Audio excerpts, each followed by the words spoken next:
clear now the most important game of the NBA's regular season was March 1st, Portland at Chicago.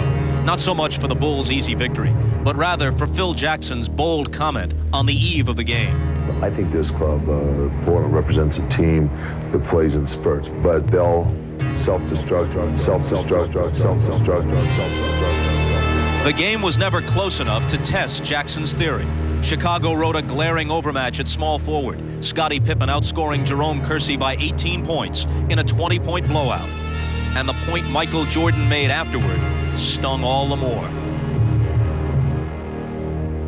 The Bulls had publicly amplified 3 years' worth of doubt about this Portland franchise, and suddenly what had been only whispered around the NBA was now spoken openly. Portland was good, but they lacked the resourcefulness and savvy to win close, important games. And so, for the past 3 months, the Blazers have endured daily questions, not about their shooting or their rebounding, but about their judgment and on-court leadership. Portland has protested occasionally, but the slander has been so caustic, so routine, that the Blazers now know they have only one effective reply.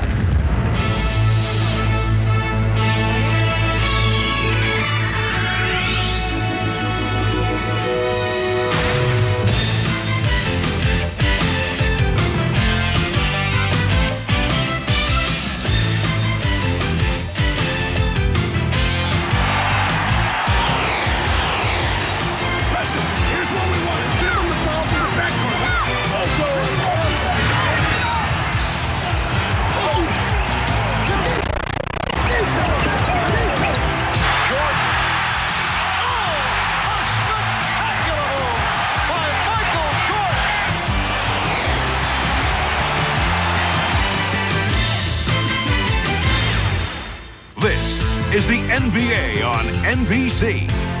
The 1992 NBA Finals. Tonight, Game 1 between the Portland Trail Blazers and the Chicago Bulls. The Madhouse on Madison has become one of the most recognizable symbols of the city of broad shoulders. That, of course, was Carl Sandburg's description of Chicago. But in searching for a headline for this series, we might borrow from a literary figure of an earlier time, as both the Trailblazers and Bulls arrive here motivated and burdened by great expectations. Good evening, everyone. I'm Bob Costas. Welcome to the NBA Finals. Portland's great expectations can be explained this way. Another near miss means another year of the same old criticisms. And no matter how they might deny it, another year of searing self-doubt. A victory, though, turns the ambivalence of the past 3 seasons into soaring triumph and allows them to take a proud place alongside Portland's 1977 champions, the Jack Ramsey coach team of Walton, Lucas, and Hollins. Ironically, a team prized for its intelligence. But if it's going to happen, it may have to happen now, because given the advancing age of some key players, this may be their last good shot with this cast. For the Bulls, there are great expectations of a different kind. This team has its championship. Now, it seeks its place in history. Lose here, and the Bulls may be remembered as a very good, but not great team.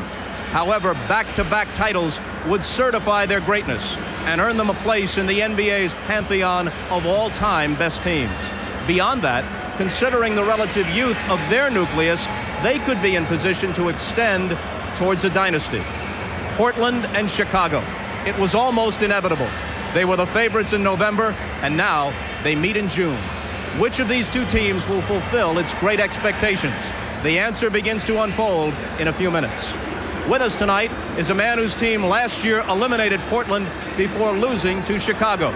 5-time NBA champion Magic Johnson joins Mike Fratello and Marv Albert for the call of the game. Marv? All right, Bob and Magic, you have certainly seen the Trailblazers firsthand over the years. Have you had the feeling that they self-destruct in close games down the stretch? Well, Marv, definitely. We felt when I was playing with the Lakers, if we kept the game close, that they would somehow give it to us, whether it's a turnover or a bad shot. All right, with that reputation, be it valid or not, what is going through the minds of the Trailblazers as they prepare to go up against the defending NBA champions? Well, speaking with Clyde Drexler today, he said, look, we're out to prove a point, not only to the Chicago Bulls, but to the rest of the world, that we can win close games and win the NBA championship. All right, Mike, this is a series that features two of the NBA's premier players, and Michael Jordan and Clyde Drexler. Both have had outstanding seasons, as it turns out statistically mirrored each other. First of all, we have our two great basketball teams. Chicago, best record in the NBA with 67 wins, and then Portland, 57 wins, the second best. But there's no question that the two superstars, Drexler and Jordan, have led these two teams to the finals. And when you look at the numbers, there's not a whole lot of difference between them. Same age, almost the same height. Jordan, best in the league at 30 points per game. Drexler, fourth best at 25 points per game. The rebounds and assists, just about exactly the same. And depending on how these two players want to approach it, they can turn it on either from the beginning to start a game out or at the end when needed most. For Drexler, only 4 points in the first half, but then 14 big ones against Utah to help Portland close out that series in 6 games. For Michael Jordan, with the bad wrist, only 6 points at halftime against Cleveland, a big 23 in the second half, 16 in the fourth quarter to help the Chicago Bulls end that series in 6 games against the Cavaliers. So we have two great teams. The eyes focused here on the two superstars, the Jordan-Drexler matchup. All right, and when we come back, we'll have the introduction of the starting lineups as we close in on Game 1 of the best of 7 between the Portland Trailblazers and the Chicago Bulls. The NBA on NBC is brought to you by the Coors family of fine beers. Original Coors, Coors Light, and Coors Extra Gold. Gold in Colorado since 1873. By Ford and your Ford dealer. Have you driven a Ford lately? And by Michelin, because so much is riding on your tires. It is always a glorious scene here at Chicago Stadium when the starting lineups are introduced. And here is the public address voice of the Bulls, Ray Clay. Good evening, ladies and gentlemen. The Chicago Bulls welcome the world's greatest fans to the Chicago Stadium. Tonight's Game 1 of the NBA Finals is between the Portland Trail Blazers and your Chicago Bulls. And now for tonight's lineups. First for the visiting Portland Trail Blazers. At forward from Maryland, 6'8", Buck Williams. A 6'7" forward from Longwood College, Jerome Kersey. At center, a double O from Eastern Illinois, Kevin Duckworth. At one guard from Wisconsin, Stevens Point, 6'3", Terry Porter. At the other guard, 6'7",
a unique experience here in Chicago with the lineups introduced. Now let's go to the man who will be handling the sidelines throughout the NBA Final, Ahmad Rashad. Ahmad? All right, thanks, Marv. Just an update on that bad wrist that Michael Jordan had, which caused him to shoot so badly in Game 6 against Cleveland. The wrist is fine. As you know, he has an everyday weightlifting routine that he does even on game day, and we were lifting weights this morning, and I witnessed him pick up 265 pounds, showing that the wrist is fine. Craig Hodges, who also sat out Game 6 with a bad ankle, is available to play. And Marv, did I mention that I also had a PR of 210 pounds? Thank you. Marv? We were lifting weights. Well, I know I speak for the Czar and Magic in saying that we'll be enthusiastically charting Ahmad's daily lifting totals. Well, he is probably Michael Jordan's spot man. Yes. The officials, Jake O'Donnell, Hugh Hollins, and Dick Bavetta. The Chicago Bulls rolled through the regular season, winning 67, losing 15, best record in the NBA. And then in the playoffs, swept Miami 3 in a row. Were taken through a grueling 7-game set by the New York Knicks and did not have an easy time, with Cleveland beating the Cavaliers in 6, while Portland won 57, lost 25 during the regular season, tied with Cleveland for the second best record behind Chicago. In the playoffs, beat the Lakers 3-1, beat the Phoenix Suns 4-1. It took Utah 4-2.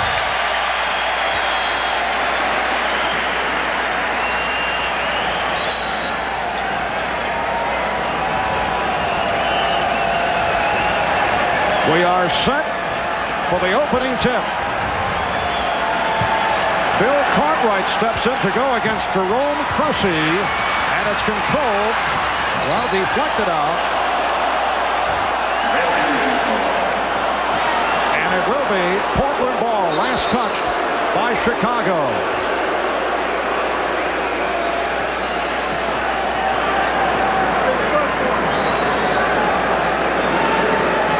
Terry Porter being played by John Paxson. And the matchup at the start, Michael Jordan facing Clyde Drexler. Kevin Duckworth going at Bill Cartwright. Nice fake, yes, and it counts. I would think for Duckworth to start off the basketball game and get the first basket for his team, the first hoop of this championship series, it's got to be a tremendous confidence builder for this young man, particularly a young man who has received his share of criticism this past season. I think you can look for both teams to go inside early.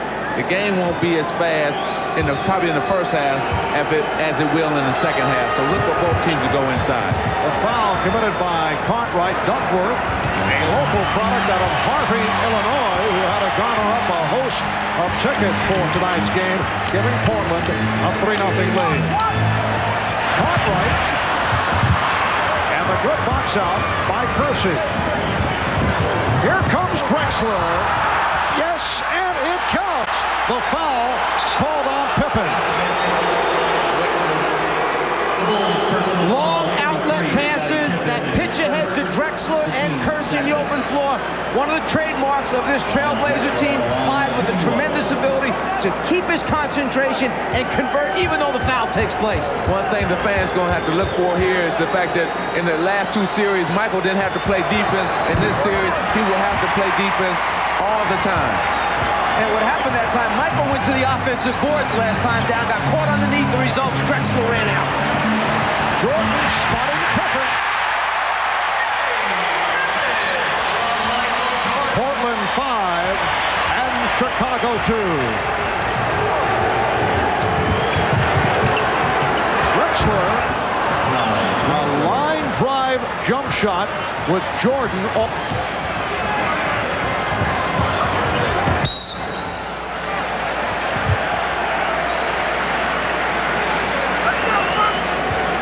Some of the great ones have the ability to elevate and then see the entire floor. Michael Jordan draws 3 people and then finds Pippen underneath.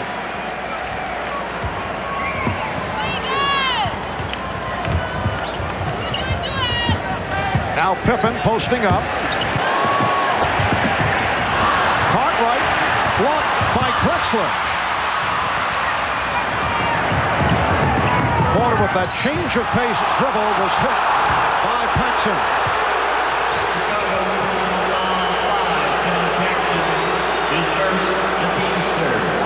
And very quickly the Bulls have collected 3 team fouls. This a non-shooting foul. Phil Jackson wants to... Not happy about what he has seen here at the start with a minute and a half gone by.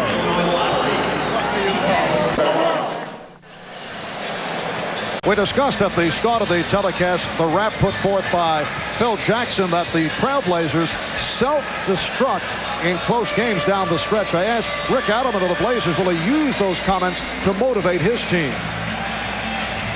I don't think I have to. I don't think our players forget what's been said, and but we haven't talked about it a lot. We've talked about just doing our talking on the floor. We're going to go out and play. We have nothing to apologize for to anybody. I don't care who they are. We've won, I don't know what, 70% of our games over 3 years. We've won 80% of our playoff series.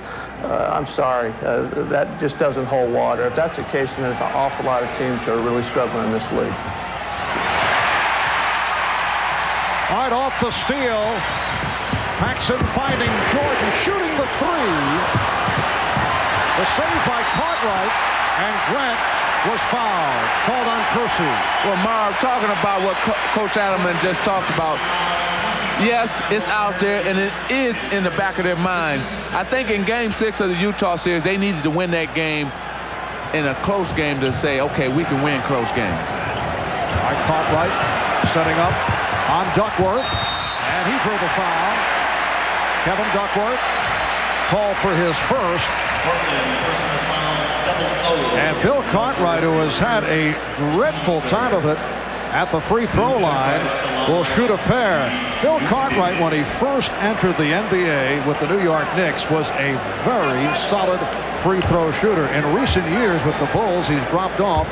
And it has reached the point, Magic, 7 for 19, 36% from the line for Cartwright during the playoffs. But you know why, Marv? When he was with New York, they went to him a lot. He got to the foul line a lot, and he got a chance to get in a groove and in a rhythm. Now, the Bulls do not go to him. He don't get to the line a lot, and his free throw percentage falls off because of that. Well, he's just helped his percentage immensely by hitting 2 out of 2. Here's pressure by Chicago. We saw very little pressure in the previous series against Cleveland. No, this is exactly what they want. They had Buck Williams and Kersey backhand on the ball near the half-court line. And Terry Porter, who has been on fire during the playoffs, able to convert. Blazers 9, Bulls 4. And that's a good sign for Terry Porter, because in the 2 games this season against Chicago, he was shooting just over 31% against the Bulls. Michael Jordan. Portland 9, Chicago 6. Drexler getting down. He had to save it. Buck Williams. Offensive foul.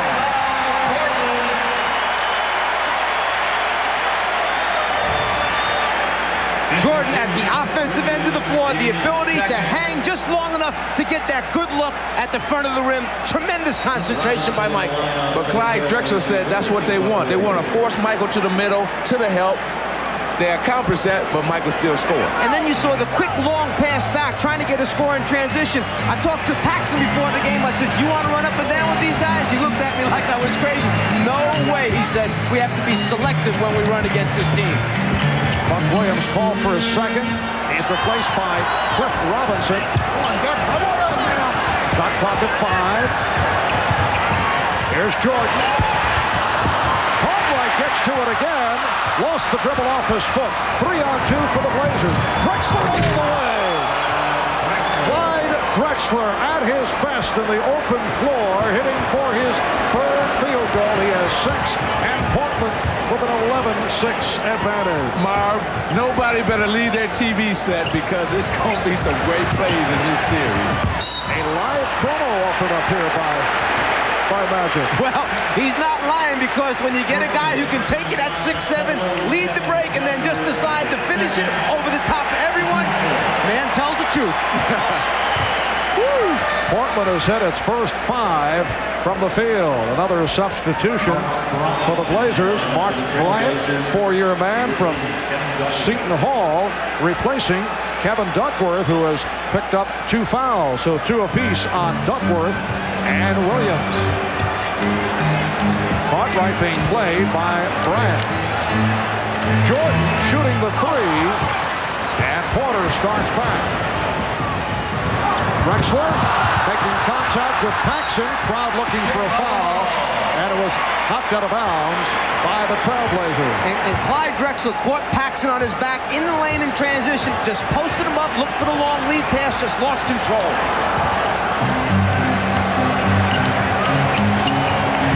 Nice look from Pippen, pretty pass from Grant, and Cartwright was fouled. Once again, Cartwright to the line. Porter called for the foul. Not many big people are willing to be interior passers, but this Bulls team plays so unselfishly. They're always looking for each other, and the key thing is they know where they are supposed to be on the floor. They find their teammates because they're in their right spots. That's execution. And you can tell that what we were talking about earlier, both teams want to go inside. There hasn't been many jump shots, and both are trying to establish their game right now. And Bill Cartwright has hit his first 3 of 3 from the free throw line.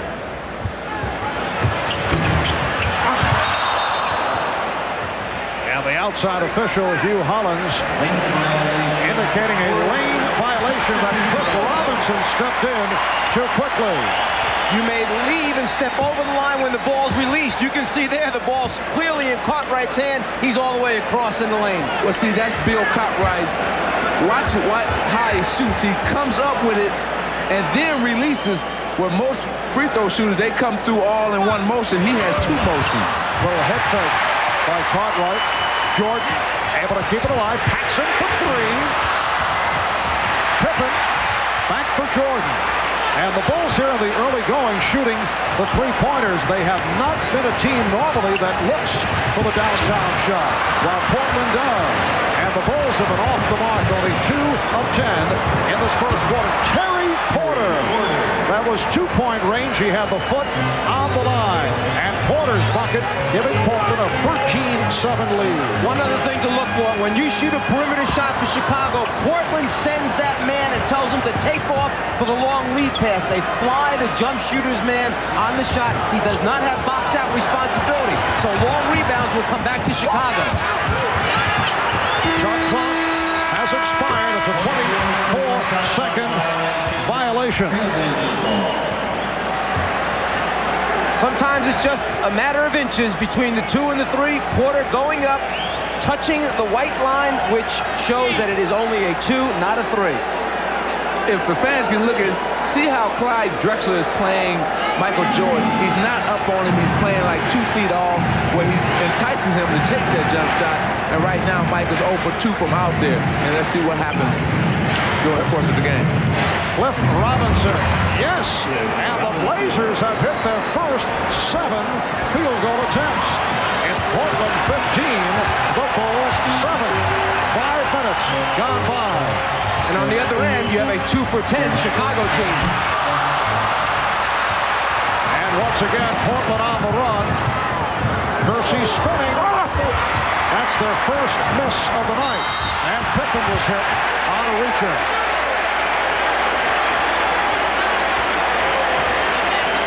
Jake O'Donnell making it very clear that he has the call. And it's against Porter, his second. And in the transition period, the quick outlet pass, Porter trying to slow up that Bulls fast break attack, and that's one of the things that Cleveland tried to do, was particularly jam Pippen, who leads so many of the fast break opportunities. Portland over the foul limit, so Pippen to the foul line. Scottie Pippen telling us that the ankle and wrist injuries are behind him. He finished the Cleveland series strong with 29 points, game 6 on Friday night in Richfield, and an up-and-down series against the New York Knicks, and then turned it up against the Cavaliers. Bill Cartwright replaced by Scott Williams. So Cartwright departs. Scott Williams making his presence felt against the Cavaliers. Played very well. Had 2 very strong games. And Bill Cartwright was not happy when he saw that Scott Williams was coming in for him. He really got upset. 6.5 remaining in this first quarter. To this point, the game has been played at the Blazers' tempo. It's tipped home as Bryant was able to get inside to use his muscle and give the Blazers a 17-9 lead. Well, he may have got the easiest 2 points of his career right there, because I would have given him to Chicago, those two. The Bulls only 2 of 11 from the field. Jordan again from three-point land. Most unusual to see Michael bombing away. That's his third three-point attempt, and he finally hits. Well, Clyde Drexler is enticing him to shoot it. Miscommunication as Kersey's pass went astray. Bulls now with Paxson and Jordan in the backcourt. Williams and Grant and Pippen up front. Now Jordan posting up. Goes to the fadeaway. To the foul. It counts. Drexler picking up his first.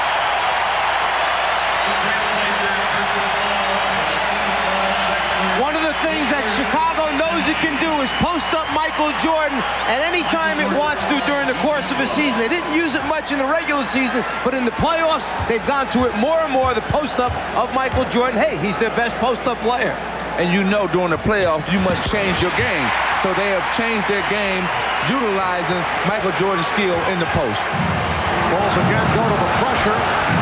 Porter with the open shot. Terry Porter during the course of the playoffs has been in what can be labeled the shooter's zone, coming off a subpar regular season. He has really turned it on. Blazers lead 19-15. Porter again. Terry Porter has hit 4 out of 4 from the field. 21-15 Portland. And then he got back and knocked the ball away and made it a turnover for the Chicago Bulls. So good presence of mind to get back on defense even after the jump shot. If there are a couple factors that may play big in this entire series, it's turnovers and quick shots. Drexler with a quick shot. Drexler on the follow-up. Nice pass for Robinson. Portland 23, Chicago 15. Just under 5 minutes to go in this first quarter. Marv Albert with the czar of the telestrator, Mike Fratello, along with Magic Johnson and Ahmad Rashad. There's Williams banking it home.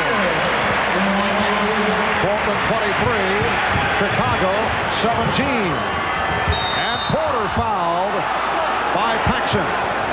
So Porter will go to the line. You guys see a defensive shuffle coming up. Terry Porter has certainly had his way with John Paxson here in the early going. But it's not that Porter has taken Paxson and turned the corner or taken him down low inside. The guy's knocking out jump shots. He'll knock out jumpers against anybody that gives him room. Well, what he's catching Chicago is in their transition game, see? What you normally do against other teams is you suck back into the paint and then come out to challenge guards. But against Portland, you can't do that. You must get your defense out front and then suck back in. Well, Phil Jackson now will go with B.J. Armstrong. John Paxson will sit down after picking up his second. Terry Porter grew up in Milwaukee. Did not start until his senior year at South Division High School in Milwaukee. In college, played center and both forward positions. He was a sleeper first-round pick out of Wisconsin, Stevens Point. Blazers lead 25-17 as we come up on 4 minutes to go in this opening quarter. Shot clock down to 5. Here's Pippen. Setting up Jordan, wide open for another three. Well, that three-point was created off the penetration of Pippen, and Drexler stepped in to stop him, and Michael was right there for the three. During the regular season, Michael Jordan hit only 27 from three-point land. Robinson, and back comes Pippen.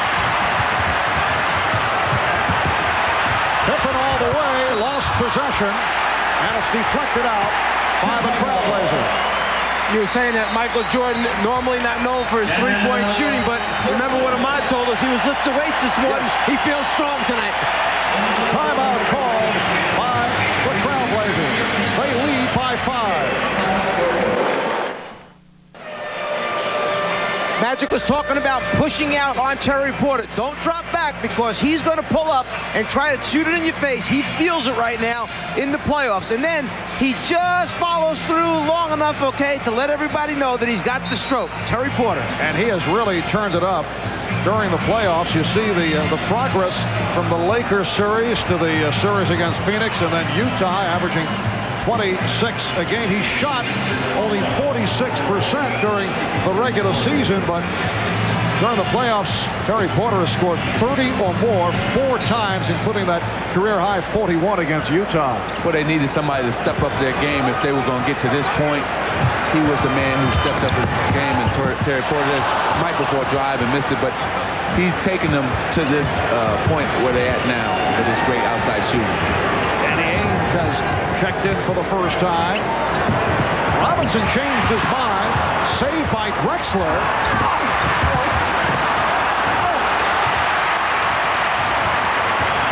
Blazers get back. Pippen back for Jordan again for 3.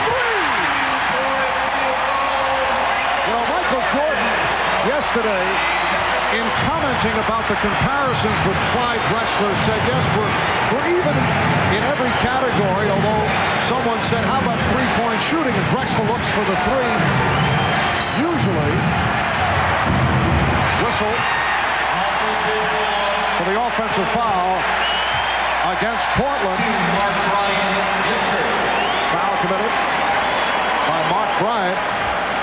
And Jordan made the point, well, I have not chosen to shoot three-point shots. As if to say, well, if I wanted to go that route, I'd be doing the same as Drexler. Well, he has chosen to look for the 3 here in the first quarter. That time he passed it up and hits the 2. Well, see, he hit 3 or 4 in a row.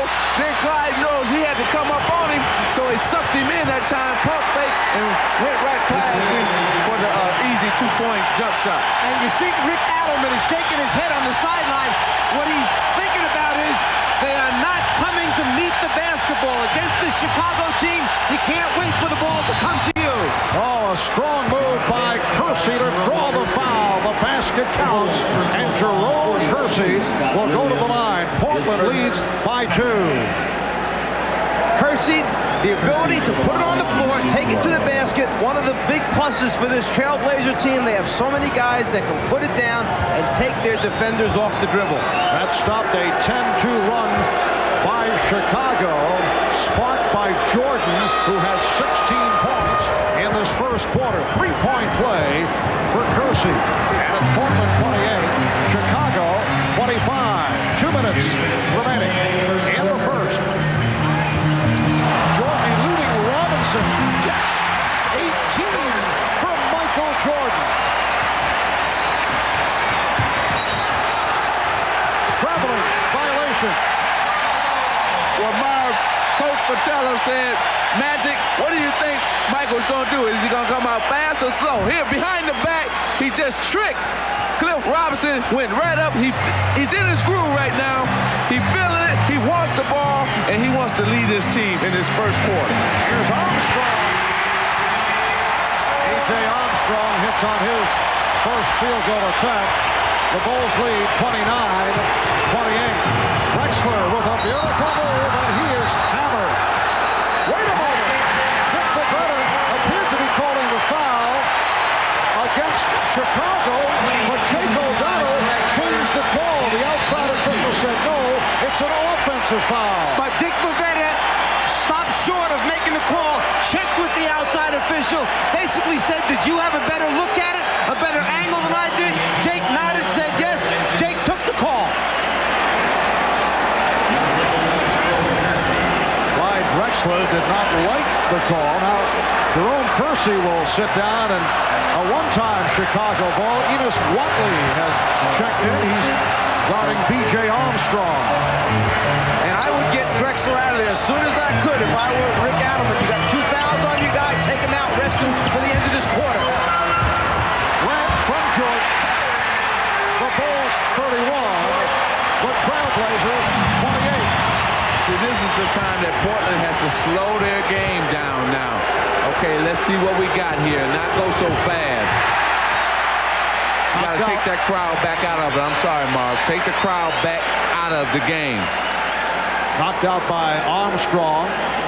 13 on the 24. And Drexler will throw in. Watley now in the backcourt. Bryant with Drexler, Robinson up front. The rejection by Williams. Here's Armstrong on the run for the pull-up. Rebound Pippen. Rebound Grant.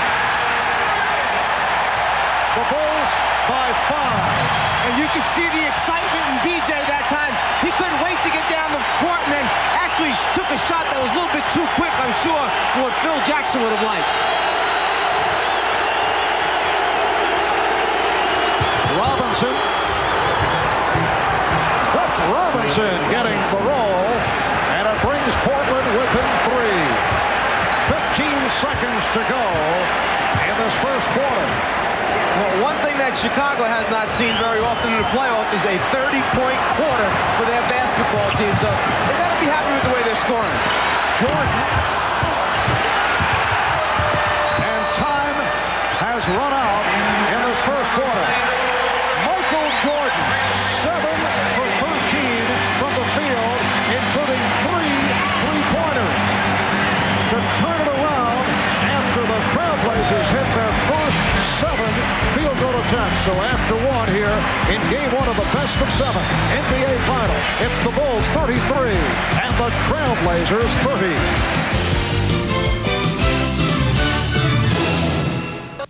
Olympic swimmer Matt Biondi wears Ray-Ban sunglasses to protect himself from harmful UV rays. Track star Jackie Joyner-Kersee because they block glare. And diver Wendy Williams for the distortion-free lenses. At least, that's what they told us.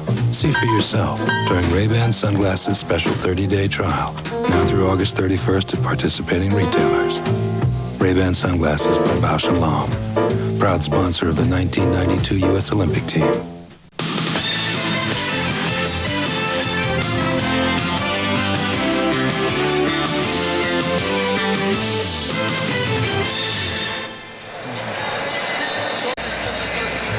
Well, it was one of the most celebrated NBA collegiate drafts of all time. Back in 1984, after Akeem Olajuwon was taken #1 by Houston, this is what took place. Portland selects Sam Bowie, University of Kentucky.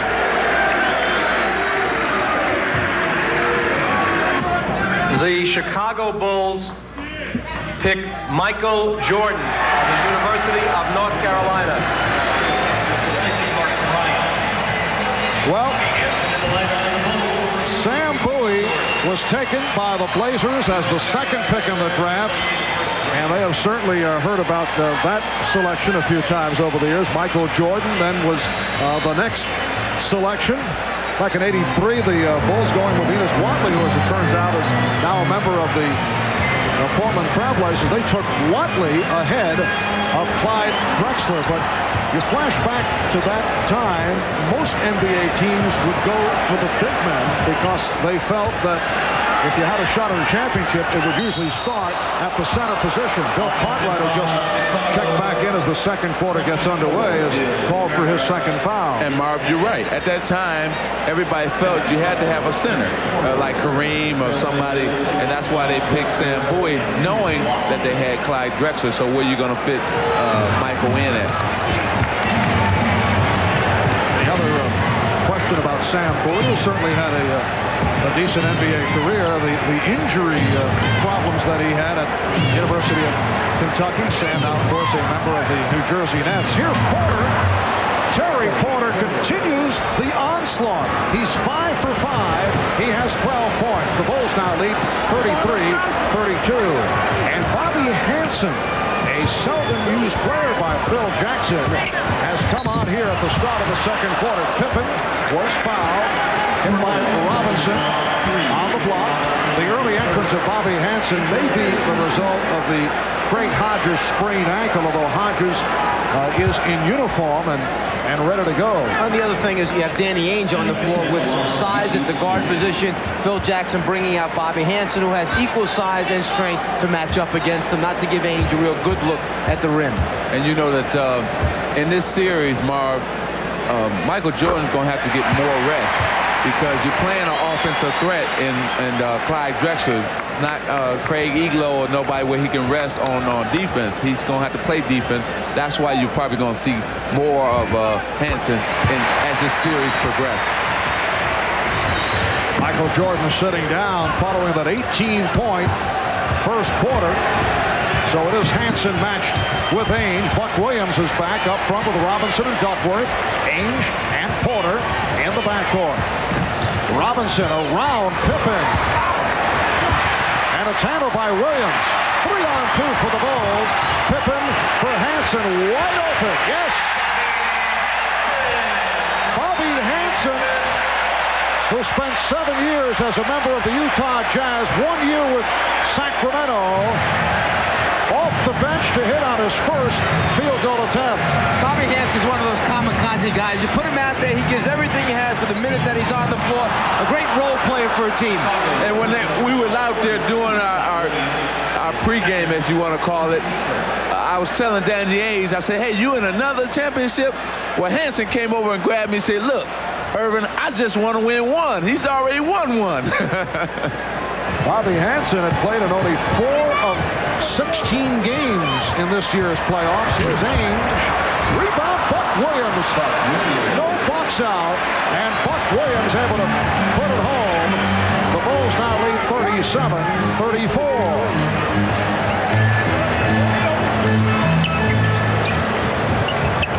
Pippen played on a switch by Duckworth. Finds the open Armstrong. Rebounded by Pippen, stripped by Porter. The Bulls enter the first quarter with a 16-5 run, but the Trailblazers have come roaring back, and they now trail by 1.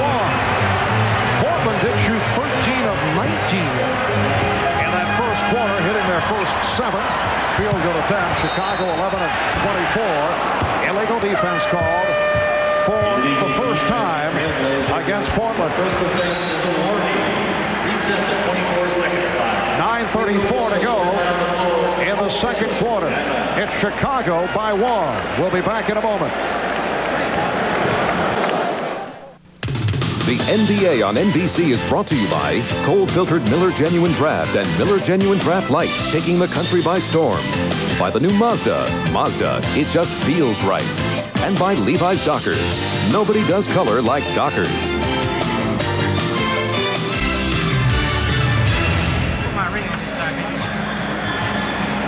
Ahmad Rashad back at Chicago Stadium. Now, 8 years ago, when Michael Jordan was drafted here, you know, nobody sent anybody to the airport from the Bulls to pick him out. And this man, George Kohler, found him wandering around the airport. Well, it wasn't really wandering around the airport. He stepped off the airplane, I was standing there waiting for him. Strictly by accident. And you happened to be a chauffeur at that point? At that point, yes. Had my own company and went out there to pick up a customer. The guy never showed up, and Mike was the last guy off that airplane, so I asked him if he needed a ride. He said yes. And it worked out very well. You've been his personal assistant now for 8 years. 8 years, yes. All right, George, thanks a lot. Marv. Yes, Michael Jordan found himself wandering around the airport and wondering what kind of organization was he drafted by. I know you did not receive the same treatment, Roger. No, the chauffeur was there, but the difference is now that I still know how to drive, and right now Michael don't know how to drive because he's being chauffeured around so much. Buck Williams commits his third foul, and he will sit down. Jerome Kersey checking back in. Well, screening becomes such an important part of getting the shooters open, and in the playoffs, the physicalness of the series allows for a lot of offensive fouls. Defenders chase him so hard, it's tough to get a good shot at the guy to clear your shooters. Shot clock at 5. Here's Pippen. He's been quiet. That's his second field goal. 8 points for Pippen. And the Bulls now lead 39-36. At one point, Portland led by as many as 8. Robinson, yes. Nice touch by Cliff Robinson, his 5th field goal. He has 10 points. The Bulls 39, the Blazers 38. Marv, with all the foul trouble that Portland is in, they should be happy where they're at right now with the score being what it is. That's 3 on Williams, 2 apiece. That's a 3, 2 apiece on Duckworth, Porter, and Drexler.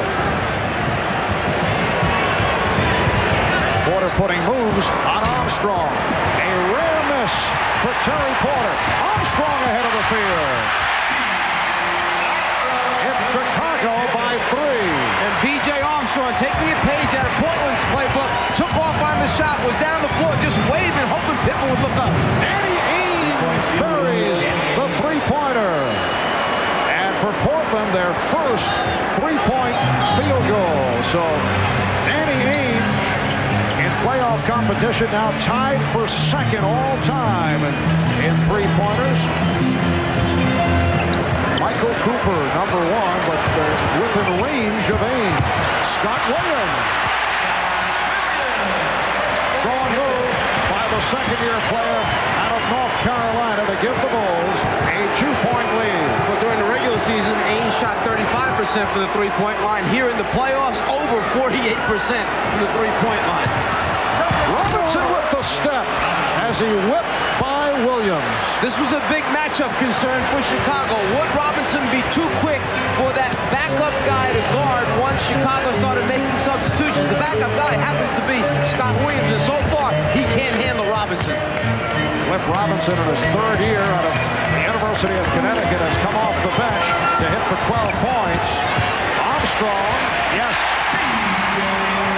That is his 3rd field goal. He has 6. Chicago leads by 2.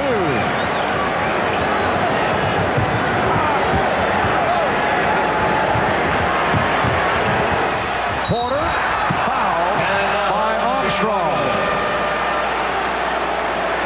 That matchup we talked about, can Williams guard Robinson? Well, off of this play right here, you'd have to say he's going to have a long night.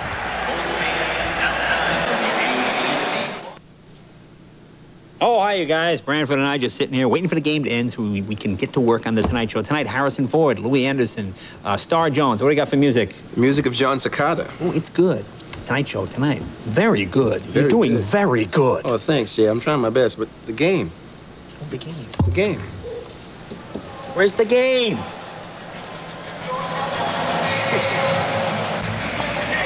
All right. Thank you, Jay. And Chicago with a 45-43 lead on Portland. You can see the differences between these two clubs. Come playoff time, the Portland Trailblazers have stepped it up with Porter, Kersey, Duckworth, Drexler, Ainge all raising their scoring average. On the other hand, Chicago certainly hurt in the series against the Knicks and had difficulties with Cleveland. Aside from Michael Jordan, they've gone the other way. Well, a completely different set of games over on the Eastern Conference side, particularly against, as you mentioned, the New York Knicks, and you had a number of the Chicago Bull players who had nagging injuries that did not allow them to play their normal game. And plus, I thought that the Portland team defense enabled all their scoring to pick up because of turnovers and steals. They were able to get out for easy layups. Chicago with a 45-44 lead. 6.5 remaining in this first half. Michael Jordan, after getting a considerable rest, has returned. The same for Clyde Drexler, and they match up once again. Here's Jordan to the fadeaway. 20 for Jordan. Well, they posted Michael, but actually ran a little screen away action in the lane. That was a Livingston on Grant type of away from the ball action, but Jordan used the post up to his advantage. Ainge took a shot from Livingston, who had just checked in. See, Jordan is looking to the lane to see if Grant's open there for a split second. When he doesn't like what he sees there, well, then he makes something nice happen for the team. Superstars love this situation. It's built up to be Jordan versus Drexler. Michael Jordan is saying, okay, come on, you're in my building, come on with it. I like it. Well, to this point, Clyde Drexler, 3 of 6 for 6 points, along with 2 fouls, while Michael Jordan going to the 3-point shot at 18 of his 20 in the first quarter. It will be Chicago ball. Phil Jackson with Jordan and Armstrong in the backcourt. He has Grant, Livingston, and Cartwright up front. So Scottie Pippen getting a rest. Pippen with 8 points, 7 assists in this first half. Got Danny Ainge trying to keep Livingston off the offensive board, so he's got his work cut out there. Portland with the ball. They are down by 2. Kersey played by Grant.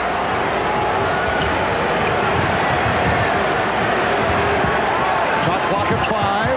Duckworth gets inside, but it will not count. A traveling violation.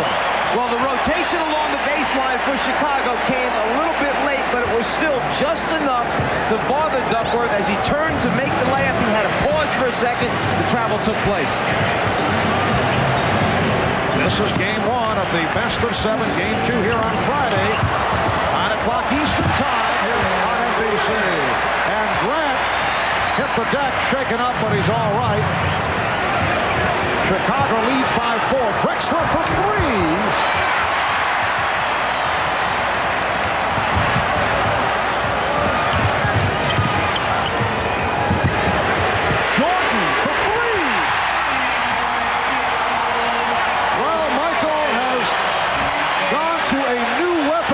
That's his 4th 3-point field goal. He's ready to play.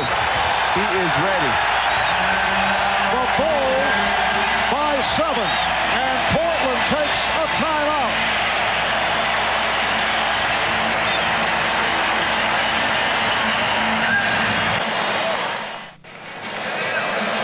If you're wondering why Michael Jordan is wide open for these 3-point shots, it's because as the ball goes on the floor, the entire defense of the Trailblazers collapses down below the dotted line area. As a result, when the ball comes back out, it takes Danny Ainge too long to recover, and then he's worried Michael's going to ball fake and go around them. The result, a clean look at the rim for Michael Jordan. The Chicago Bulls, as we mentioned earlier, not noted as a 3-point shooting ball club, while Portland is. Yet Chicago's hit 4 of 8, all 4 by Jordan, 4 of 6 from downtown, and the 4.5 for an NBA Finals game. That's Jordan with the steal, eluding Ainge. Yes. The Bulls by 9. Jordan has 25. Michael Jordan with 4 3-pointers and a half has tied the NBA Finals record for most 3-pointers in a half. Drexler with a wild shot. Livingston gets to the rebound, and here come the Bulls, led by Armstrong. He fires.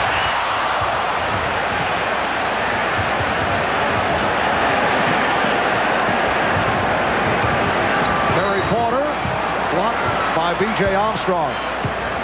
A moment ago, we talked about the deciding factor here might be turnovers, which then lead to quick shots. The turnover caused by Michael Jordan's defense, the quick shot caused by Michael Jordan's offense at the other end.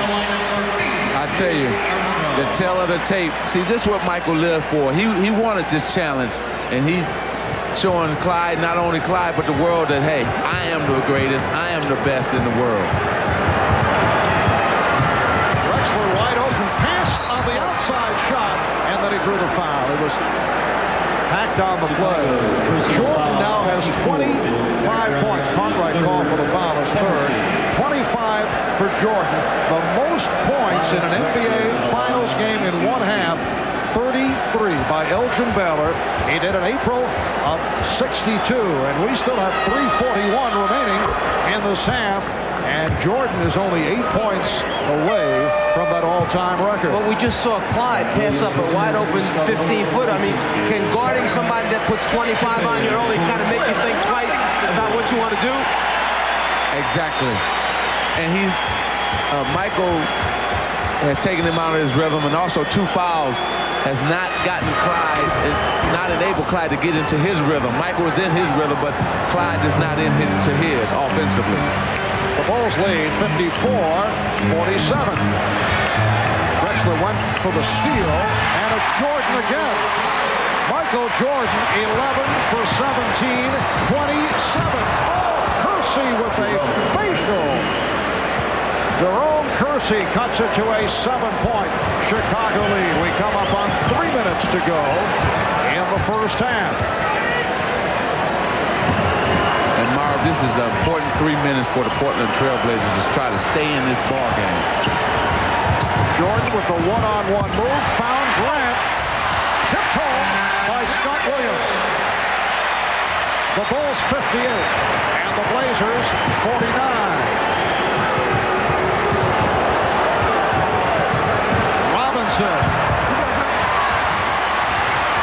Run down by Kersey. Goes to the alley-oop. It will be Chicago ball.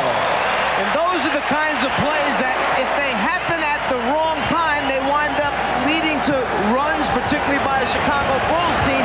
It's the right time and place that you talk about when you want to throw lob passes. Unfortunately, for the Blazers, they're not coming at the right time.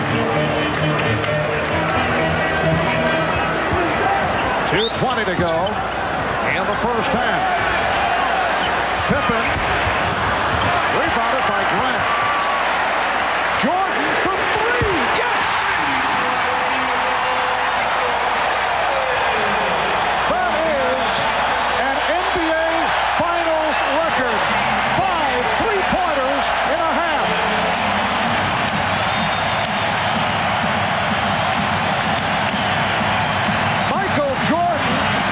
The 3. He now has 30 points. He is 3 points away from most points scored in a half in an NBA final. Elgin Baylor with the record set back in '62. And as you see, the most 3-point field goals in an NBA Finals game is 6.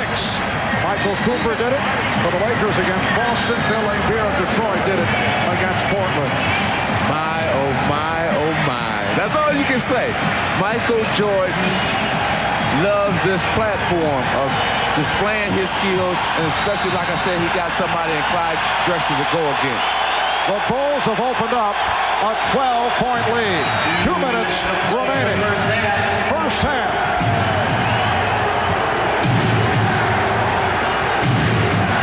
The steal by Pippen.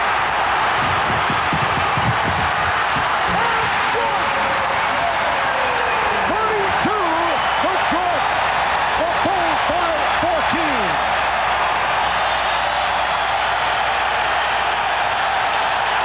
Drexler for 3, air ball.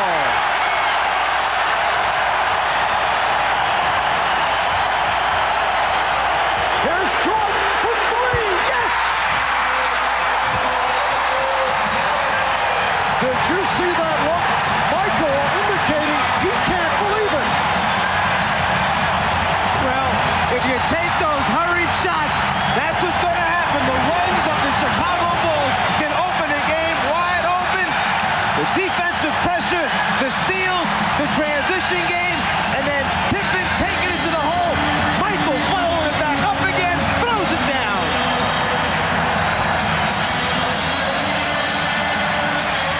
He feels it. There's nothing else he can say other than the man feels it and lets us know.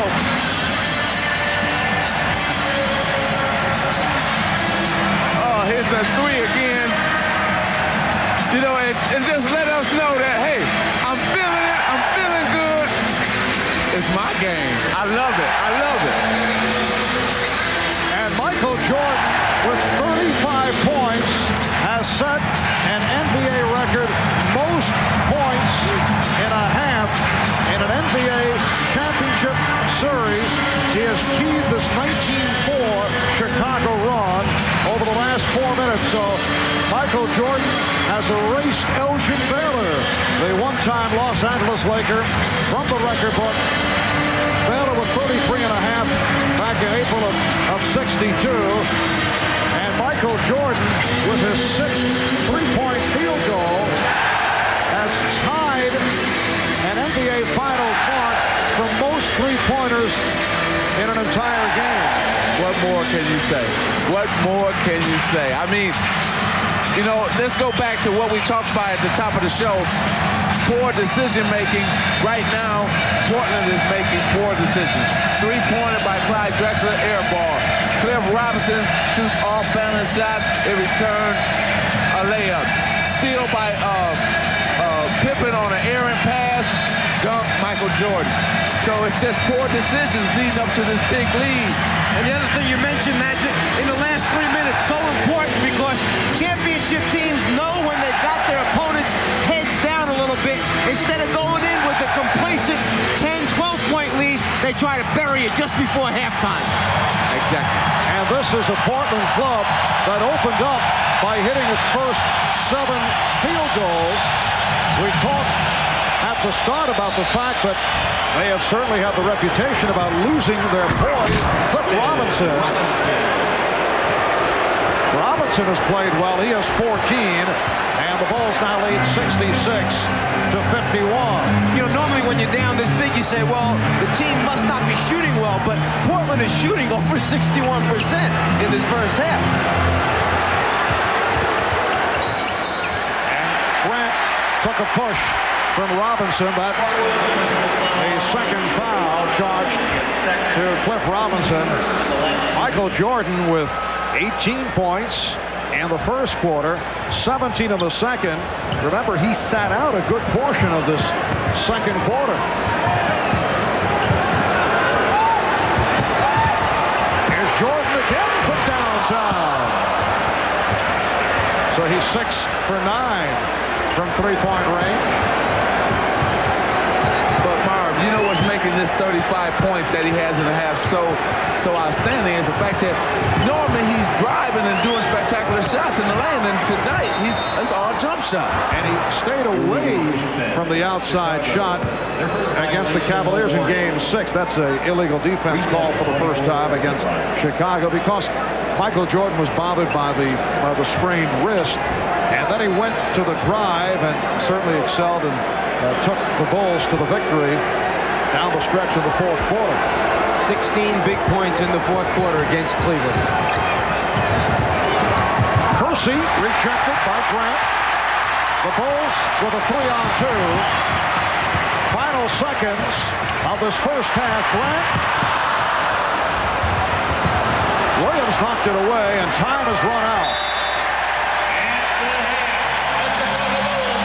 A very special first half here in Chicago. Michael Jordan, 14 of 21, an NBA Championship Series record, 35 points in the half. And you had the idea even Michael was astounded by his proficiency, in particular from three-point range. Bob Costas and Quinn Buckner coming up next.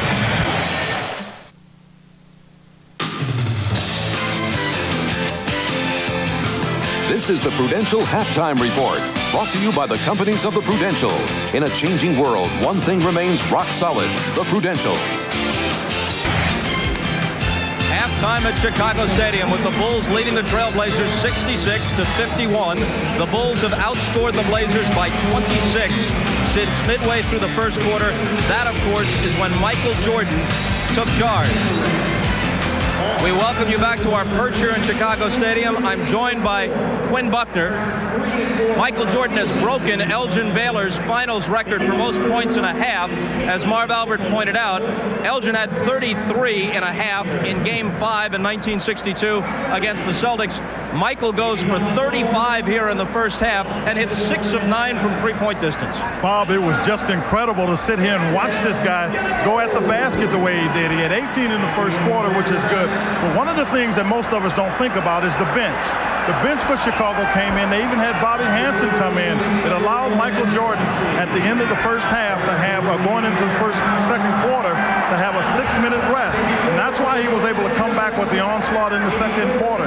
He is normally not able to get that kind of break, so the bench is something that I think is really important for both teams. Obviously, Chicago's bench did an outstanding job in getting Michael Jordan a break. A close and obviously very intense first quarter, and then the blowout in the second quarter. It's not out of Portland's reach, but there's a tone here that if it holds means more than just a 1-0 edge for Chicago. It means a big message, doesn't it?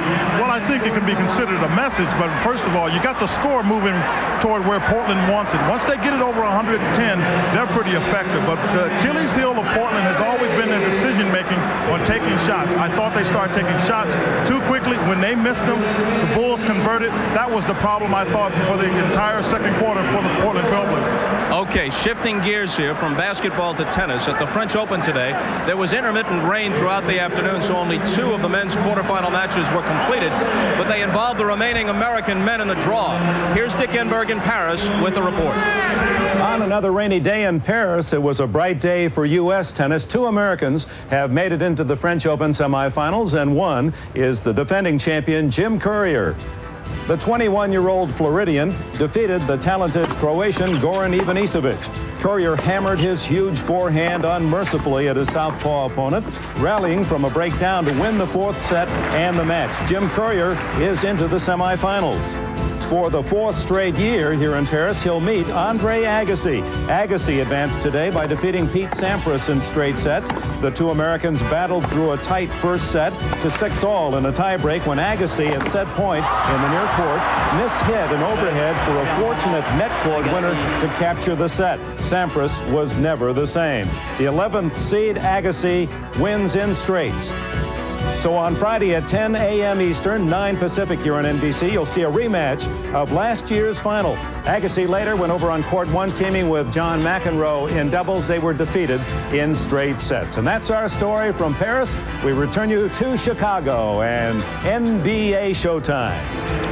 Okay, Dick, so Agassi and Courier, both finalists in the French last year, will meet in the semis. And don't forget, the women's finals are at 3 p.m. on Saturday. That's Eastern time. And the men's finals will be at 9 a.m. Eastern on Sunday morning.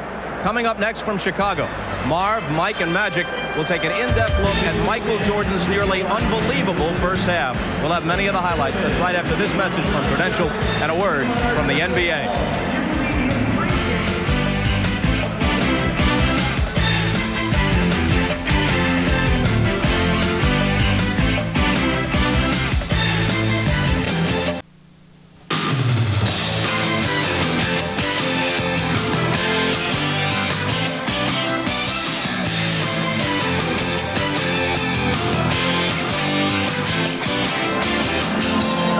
Throughout the postseason, we've hit upon the theme that at times Michael Jordan scores a higher percentage of his team's points than Phil Jackson would like. They like to distribute the scoring. But when Michael feels it, the way he did during that first half run, the best idea is just to get out of the way.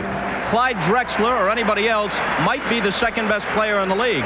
But when Michael Jordan is in a groove, whoever is second is a lot closer to third and fourth than he is to first. And that's no disrespect to Drexler or anybody else who might challenge Michael Jordan. At his best, he still stands alone. And for a look at his first half, here's Marv Albert, Mike Fratello, and Magic Johnson. Marvelous. All right, Bob, and I think we have seen a slice of NBA history here in the first half. And what is most remarkable about what was accomplished by Michael Jordan is the fact that he scored 35 points in 19 minutes. And that is incredible. Well, he found almost every way possible to score points in that first half. Let's take him outside behind the three-point line first. And his teammates knew he was hot. Pippen draws the double team, kicks out. Drexler left him just long enough to open it up for Michael to begin the barrage of three-pointers.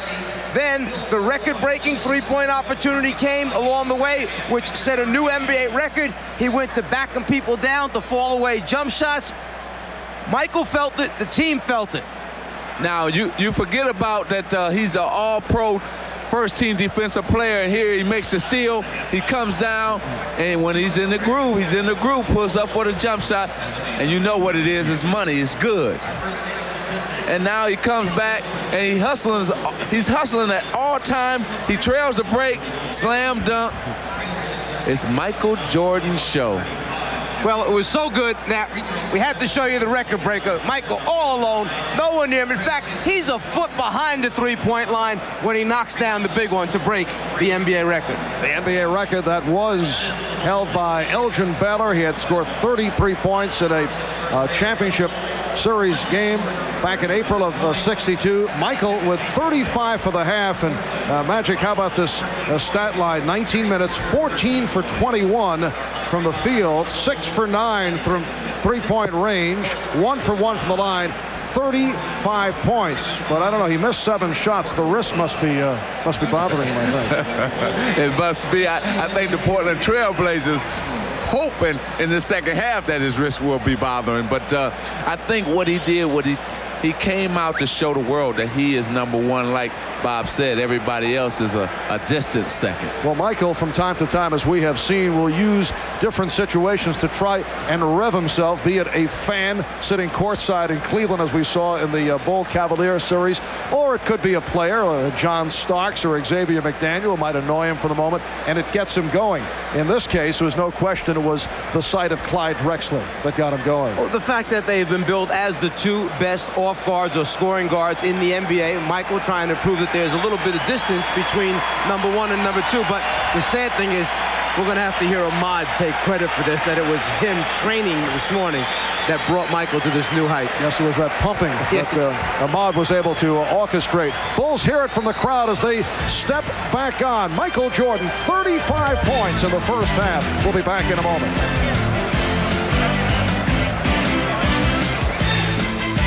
This has been the Prudential Halftime Report, brought to you by Prudential.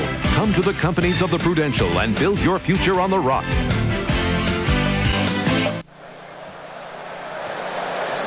Back in Chicago, the Bulls 66, Portland 51 at halftime. A look at today's Miller Genuine Brand halftime statistics. Clyde Drexler only 3 of 9 from the field for 8 points in the first half. The Blazers shooting 60%, yet they are trailing by 15 points, and the Bulls at 53% on 26 out of 49 from the floor. Part of the story because of Michael Jordan. The Bulls, who normally do not look for three-pointers, have been seeking them out tonight. 6 for 9 from downtown for Michael Jordan, and the Bulls as a team 6 of 11 from three-point range. Right here, let's go to Ahmad, who has Portland coach Rick Adelman alongside him. All right, thanks, Marv. Now, Rick, your team is shooting 60%. Excellent offensively, but still down by 15. Well, there's 2 areas you can immediately look at. Jordan had a fantastic half, but they got 11 offensive boards. We turned it over 12 times. You know, not only was he shooting well, but we can't do that against this team. If we do that against this team, we're going to be in big trouble. And that's the 2 areas that worry me more than anything else. All right, thanks, Rick. Good luck in the second half. All right, back to you, Marv. All right, Rick Adelman played 7 years in the NBA with 5 different teams, including the Chicago Bulls. We'll be back with the second half in a moment. This is the 241st consecutive sellout at Chicago Stadium, better than 18,000 on hand. And the Bulls turning it on in the second quarter, led by Michael Jordan, lead the Portland Trail Blazers by 15. Jordan opens up with Paxson in the backcourt, Cartwright, Grant, and Pippen on the front line. Paxson, yes. John Paxson hitting on his first field goal, and it's Chicago 68 and Portland 51. You know, that was a set play coming out of half. They wanted to get John involved, ran a double pick for him, and he came off shooting a jump shot. Percy.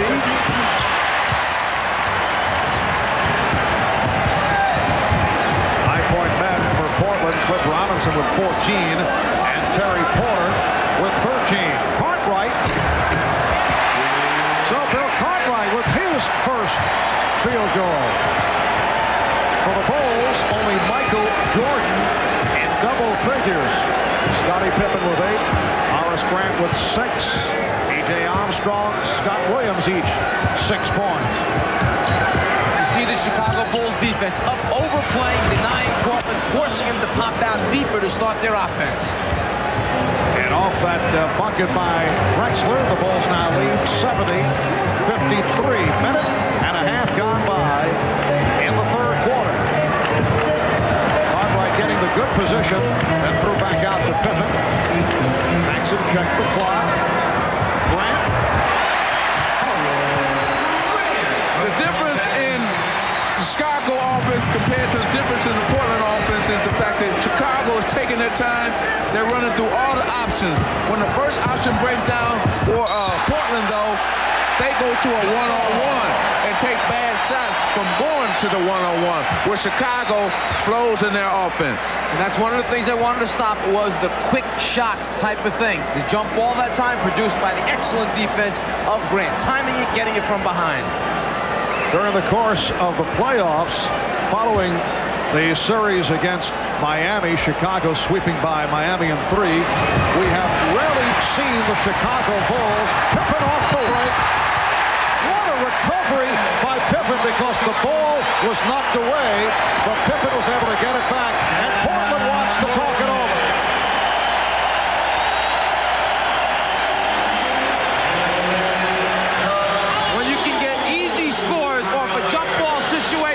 It's such an advantage. You take advantage of every opportunity presented to you. The Chicago Bulls. The NBA on NBC is brought to you by Jeep, maker of the new Jeep Grand Cherokee. By Dr. Pepper and your local Dr. Pepper bottler. Dr. Pepper is just what the doctor orders. And by the people at Nike, who encourage you to just do it.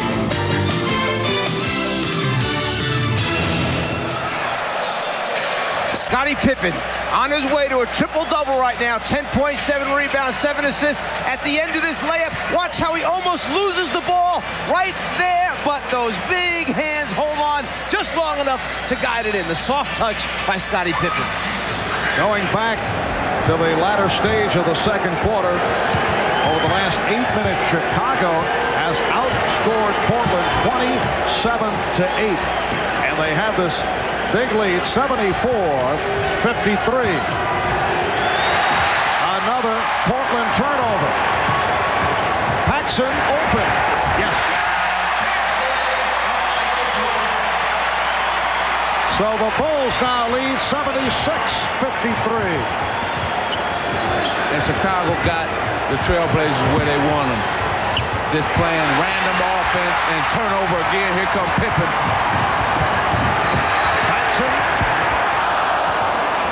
And another 24 for Chicago. Jordan for 3. And it comes back to Paxson.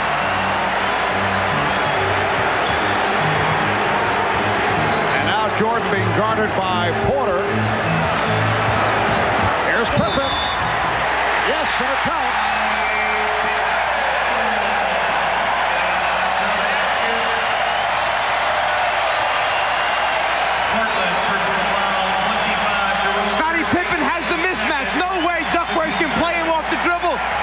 Pippen shows him this is the way to the basket, big guy.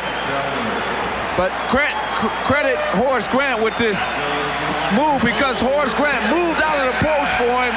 That enabled the lane to open up, but Scottie Pippen can take it down and score the layup. It's the recognition of teammates when there's a mismatch. Wait a minute, there's the guy with the ball. Pippen guarded by Duckworth. Open it up. Let him have the lane. Three-point play for Pippen. And the Bulls have outscored the Trailblazers 13-2 in this third quarter.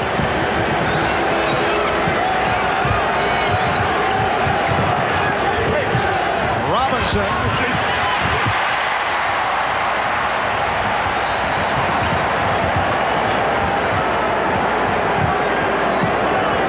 Now Jordan being played by Kersey. With his first field goal of the third quarter. He now has 37. That was a three-point attempt. It just gets worse and worse for the Trailblazers. Well, Well, they're not going inside. See, they stand on the outside trying to shoot jumpers, and they're not falling. You got to pound that ball inside, try to get some foul, try to slow this momentum that the Chicago Bulls have, and they're not doing that. Jordan.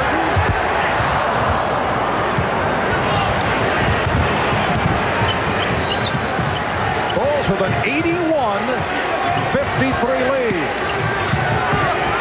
Here's Robinson. He drew the foul. Called on Williams. Well, in this third quarter, Rick Adelman has been going with different people matched against Michael Jordan. It is no longer Clyde Drexler.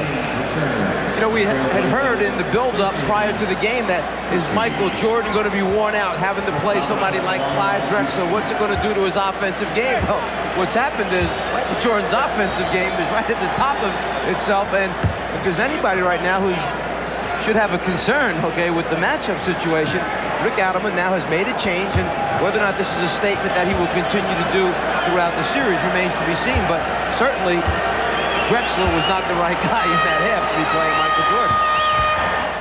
Well, not only do they have bad matchups there with Michael Jordan, but right now they're having bad matchups with the Chicago Bulls team because they're not affecting anything that the Chicago Bulls are doing right now, especially offensively. They're moving through the lane just easy. They're not getting bumped, hit, anything.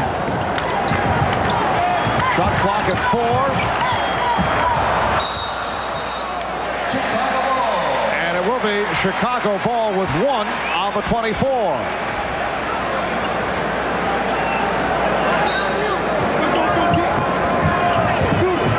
Williams. Scott Williams did well to get off the shot, and then he got the benefit of the friendly rim. 83-55 Chicago. Buck Williams is fouled. He'll go to the line. The Bulls have outscored the Trailblazers now 17-4 in this third quarter. You know, I want to go back to that matchup of Drexler on Jordan for a second. It's not to say that Clyde, okay, wasn't trying to do a good job. I don't care who they would have had on Michael Jordan in that first half. Jordan was on a roll. He was in a bubble, and it just happened to be Clyde was the guy that was guarding him in the first half. That doesn't mean you chuck that out for the rest of the series, because you come out another game and the guy digs in and does a good job on the other end. So you stay with what you know best. Rick Adelman knows his team better than anybody else. He'll make those decisions in the end. But right now, they're not going about getting back in this game the right way. You got to pound that ball inside. I don't care what happens. Get it inside, make things happen that way instead of shooting jumpers. Nobody's hitting for them outside, so let's go inside. And Pippen's pass picked off by Williams.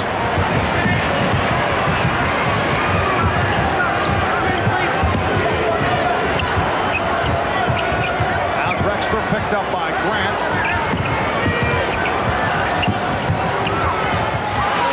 Rejected by Grant. Drexler off the recovery. Clyde Drexler with only his 5th field goal. He has 12 points. And that last touch by Portland. So going back to Magic's inside statement, there's only certain ways you can stop a run and stop the clock. One way is if you get fouled to go to the free throw line, it stops the run. Set play on the inbounds. So Jordan with 39, and the Bulls lead 85-58. It is another Blazer turnover. Marv, I'm going to just keep my VCR on, because when that tape is done tonight and my baby is born, I'm going to just pull it out and say, this is Michael Jordan. I'm introducing my son or daughter to Michael Jordan on this game tonight. And the foul is called when your baby is born. That's right, soon.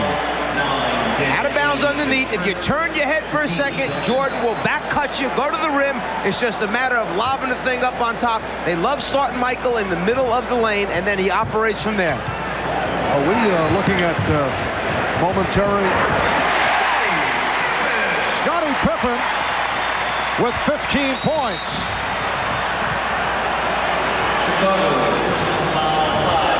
Bulls now lead 87-58. Jordan in the middle of the lane. There's the back cut. Starts right, goes left. The lob, perfect. Here's Ainge for three.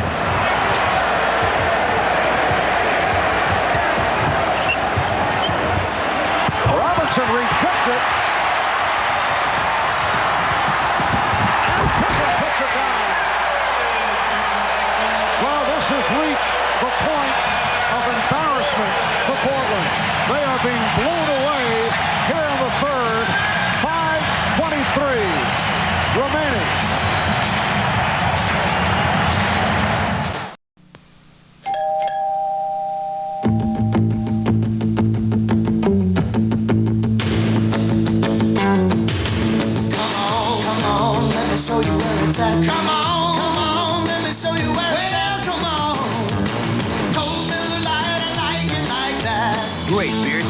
That's less filling. Miller Lite's everything you want a beer to be. I didn't think she'd come. I know she'd come. Yeah. Miller Lite is in that. Come on!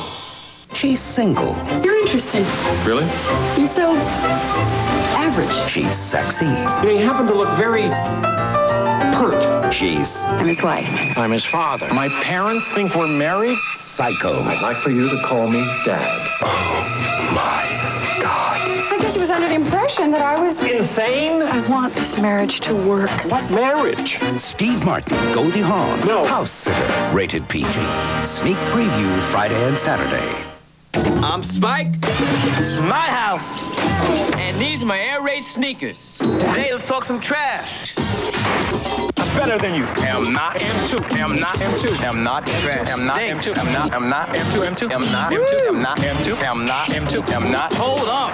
Let's hear some real trash from Tim Hardaway. Each American throws away 1,200 pounds of trash a year. Wow. Recycle that, baby. Now that's some serious trash.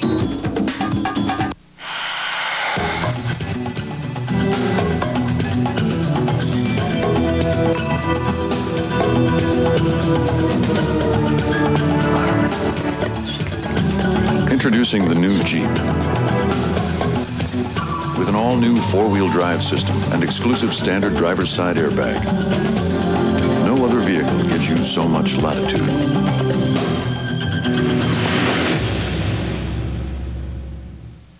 The game was born in America and dominated by the USA in the Olympics. But recently, that legacy's been challenged. Now, it's about to change. Jordan, Barkley, Bird, Malone, Magic, and more. The Dream Team, coming this summer to NBC.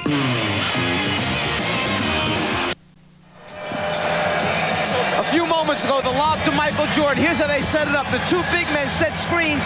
Normally, Paxson runs his man off the screen. Then Jordan comes off the double looking for a jump shot. But this time, when Paxson goes, Jordan fakes, back cuts, goes to the front of the rim. Here goes Paxson around the double. The fake, changing direction, on the money with the lob. The timing is perfect by Michael Jordan. From a different angle, down low, Pippen's the guy throwing the pass. Jordan's the one making the play happen. So the Bulls with an 89-58 lead. 5:15 to go in the third. Portland now with Porter and Ainge in the backcourt. An offensive foul has been called. It's on Drexler. That's 3 on Clyde. Can there be anything more frustrating than taking a timeout, setting up a play, telling your team to execute, you come out and you get an offensive foul on a screen? Well, let's give the Bulls credit.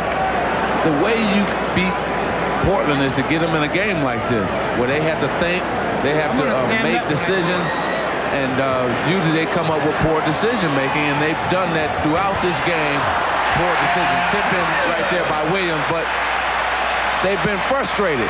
Turnovers and jump shots. That's all they've been doing. Turn the ball over, taking jump shots, and the Bulls been transferring that into points on the offensive end. Scott Williams is now 5 for 5 for 10 points. Loose ball foul has been called on Paxson. Let's go over to Ahmad. All right, thanks, Mark. I'm joined now by James Jordan, and we have talked about Michael being focused in the past, but today, this is ridiculous. Well, I'll tell you, today this kid has showed that he eat his Wheaties, drink his Gatorade, and he's wearing his Hanes underwear. There is a very nice commercial for all those three products. Back to you, Mark. I don't know, is James collecting the fees also? Exactly. He was in the Hanes commercial, so he knows he's got to get a part of that check, some of that money. Scott Williams called for the foul is fourth. But Magic, of most significance, you dropped the point a moment ago. Your wife Cookie is due, I guess, momentarily, so you have the VCR set. And this will be the first thing that the new addition to the family will see. Michael Jordan's performance in the first half. That's right. And within a week or so, we'll have the baby, and I'm going to throw that tape right in there. I'm sure. While I'm sitting there watching, he or she will be sitting there watching. You realize that the voice of the czar will be very, very scary for a youngster.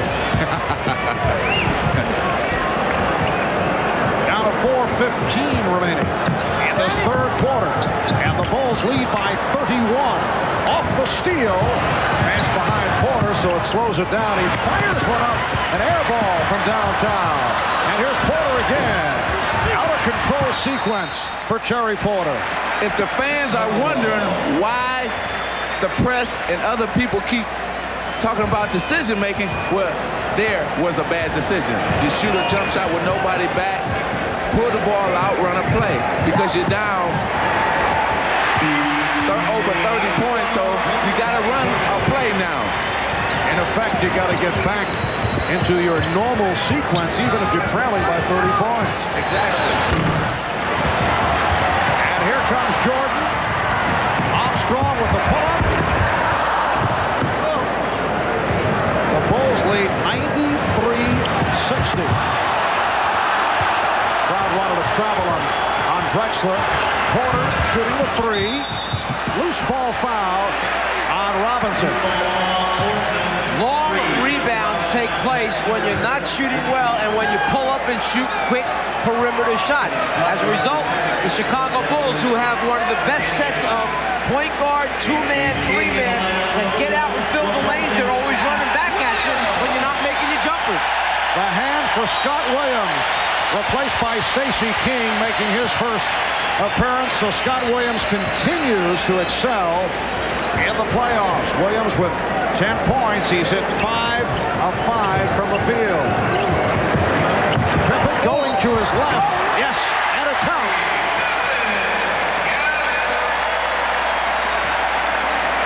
Trailblazer personal foul, Cliff Robinson. When Chicago plays pick and roll basketball, it's supposed to be an aggressive double team, almost a trap, but you see Pippen gets a clear path to the basket. There was no trap. He was not forced to pick up the dribble. He got a good look, split, took it to the hole. Standing ovation for Michael Jordan. I'm wondering if we will see him on the floor anymore this evening. I doubt it.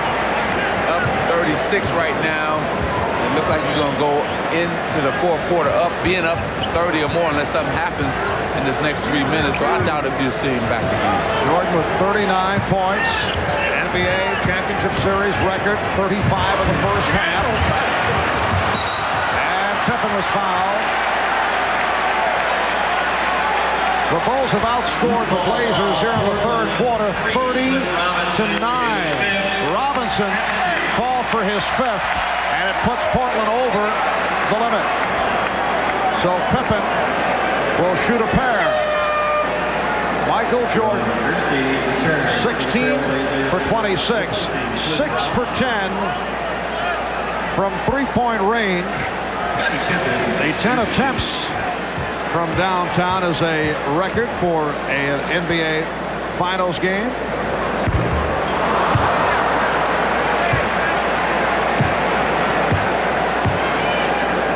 And Scottie Pippen is only 1 rebound away from a triple-double. A very nice stat line. Now you want to know what the difference is between the last two series that the Bulls played in this series is the fact that when they went to the basket on Cleveland or New York, they got fouled, and instead of being able to put it in for a three-point play, they just went to the free throw line, and that was a good move right there by Jerome Kersey. And in this series, they're able to go to the free throw line, I mean, in this game right here, and not get hard fouls and continue to make the basket, just like there.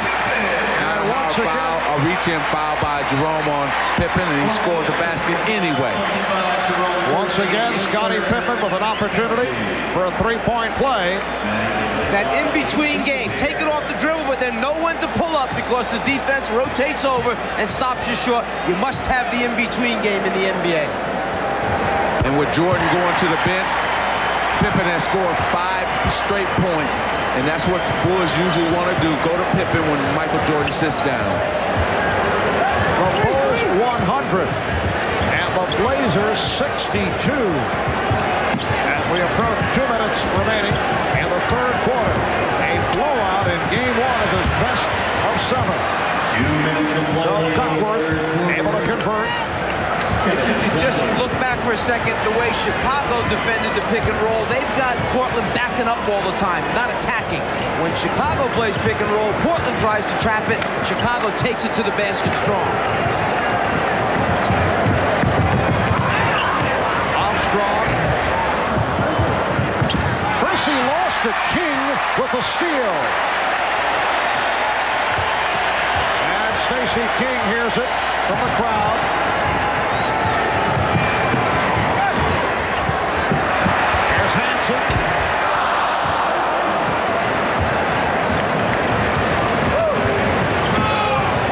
Started to make the point earlier that for the first time in a long while, as Drexler was fouled, we are seeing the Chicago Bulls that were seen throughout the regular season.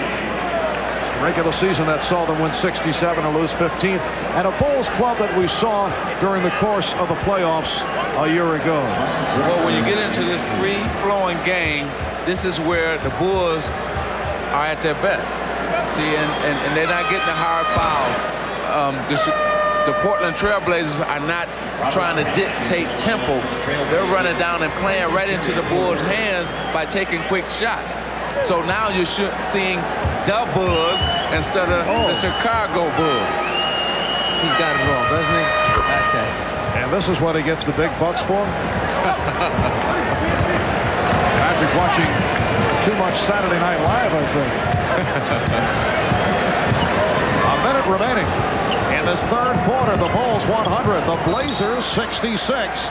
And Jake O'Donnell with the call away from the ball. Pushing foul. But when you're down 34 points with an entire quarter to go, do you try and shake it up a little bit, maybe throw your full court press, your half court trap on, try to get a little run going for yourself, or you just basically sit back and think you're going to be able to dig it out man to man, defensively? Right now, fourth quarter, what the Blazers should do is try to get into something now, try to see what can work for us on Friday night. Run our offense to get ready for Friday. That's the only thing they should be concerned with. Try to get ready for Friday. The largest margin of victory in an NBA Final Series game. Washington beat Seattle by 35 back in June of 78, 117-82. The Bulls here lead it by 35.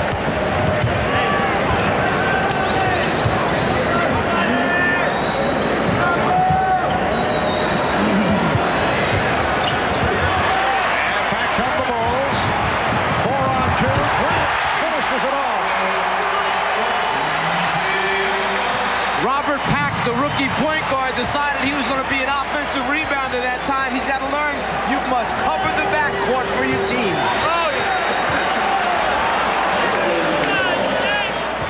No one back. The Bulls are going to fill the lanes, and this time instead of Pippen, you've got your 6'10" power forward Grant scoring at the end. And they say, yeah, 2 points for me. Robert Pack, the rookie from University of Southern California, checking in. Pack rejected by Pippen. And the foul is called on Portland. Trailblazers personal foul 22. Clyde Drexler. It's on Drexler. That is his fourth. seem to remember somewhere where a team one time in the playoffs got blown out real big in a certain game, and they had to come back, and I think they were able to do it. Is that? I thought I was going to say that story to the fourth quarter, but now that you mentioned that, the Boston Massacre, when we got beat, I think by about 46 in the opening game of that series, and sitting there watching in the fourth quarter, Boston, I mean, everything went. Sky hooks, jump shots by even the reserve players kind of made me, all of us get upset, get our game together. And how did Pat Riley handle that for the next game? He made us watch film for the next 3 days. All the bad things that we had done in that game, and just got our minds ready. And we had to play a more physical game, a smarter game, and we were able to do that in game 2. All right, here's Pack with a very impressive drive. Robert Pack goes 6'2", 180, but he can soar, as you just saw. Final seconds of the third quarter. The Bulls 104 and the Blazers 68. Michael Jordan with 35 of his 39 in the first half. Chicago with a 38-7 advantage over Portland in this third quarter. We'll be back after these messages and a word from your local station.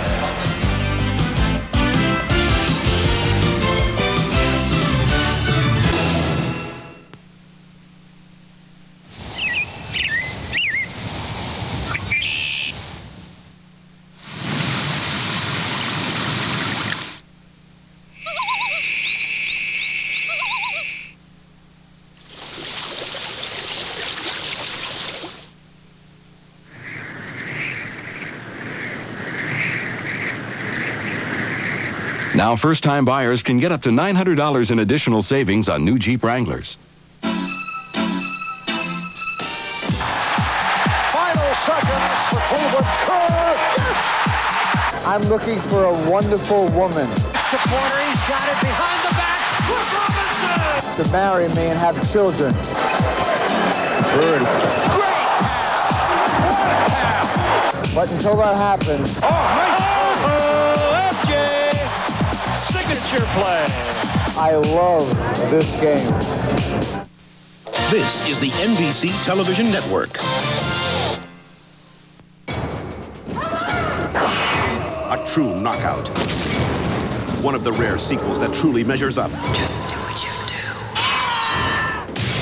Alien 3 rips the lid off Total Terror once and for all. This thing is really ticked off. Has to die. The mother of all monster movies is back.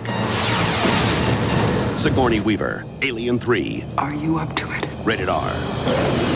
Now playing at theaters everywhere.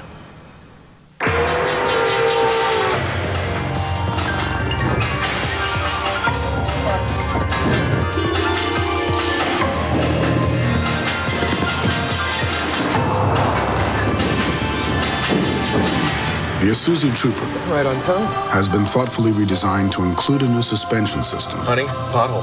I see it. Giving it an incredibly smooth, quiet ride on the road as well as off. Of course, these days, what's the difference? The Olympics on Channel 8. Go for the gold. This copyrighted telecast of the National Basketball Association may not be retransmitted, reproduced, or rebroadcast without the express written consent of the NBA. Back in Chicago Stadium, Marv Albert, along with Magic Johnson, Mike Fratello, Ahmad Rashad, as we head to the fourth quarter. Game one of the best of 7, game 2 here in Chicago. Friday night will be on hand starting 9 o'clock Eastern time, 6 o'clock Pacific for game 2 of this best of 7. Well, Michael Jordan has checked back in. We thought perhaps we had seen the last of Jordan in the final minutes of the third. Here's Ainge galloping, and it's tipped home by Bryant. That's the first time that we saw 5 or 6 passes from the Portland team and ended up in a score. That's what they must do. Pass the ball around 5 or 6 times and then take the shot instead of one pass and shot. Bulls 104, Blazers 70. Jordan now guarded by Ainge. Livingston, yes. Cliff Livingston, who has shown flashes during the playoffs once again this season, hitting on his first field goal. And that started out as a Michael Jordan shot attempt, and only because the defense got a hand on it, he was able to recover, get control, and then find a teammate and drop it off at the end to Livingston. Very poor shooting by O'Brien.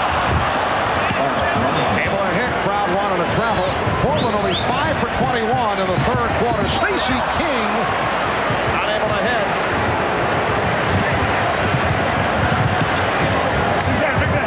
Here's Bryant sweeping in. And the Bulls now lead 106-74. Rick Adelman going with Duckworth and Bryant up front. And then he has 3 guards. Watley is out there now with Pat and Ainge.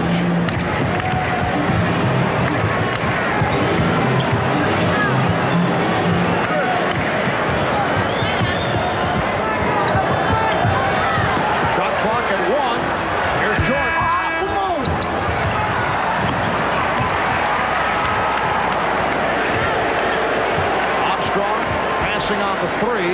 For Chicago, you really only have one guy that can create shots. That's Michael Jordan, and he's not really warmed up yet, so they're going to struggle offensively, this group, for a little while.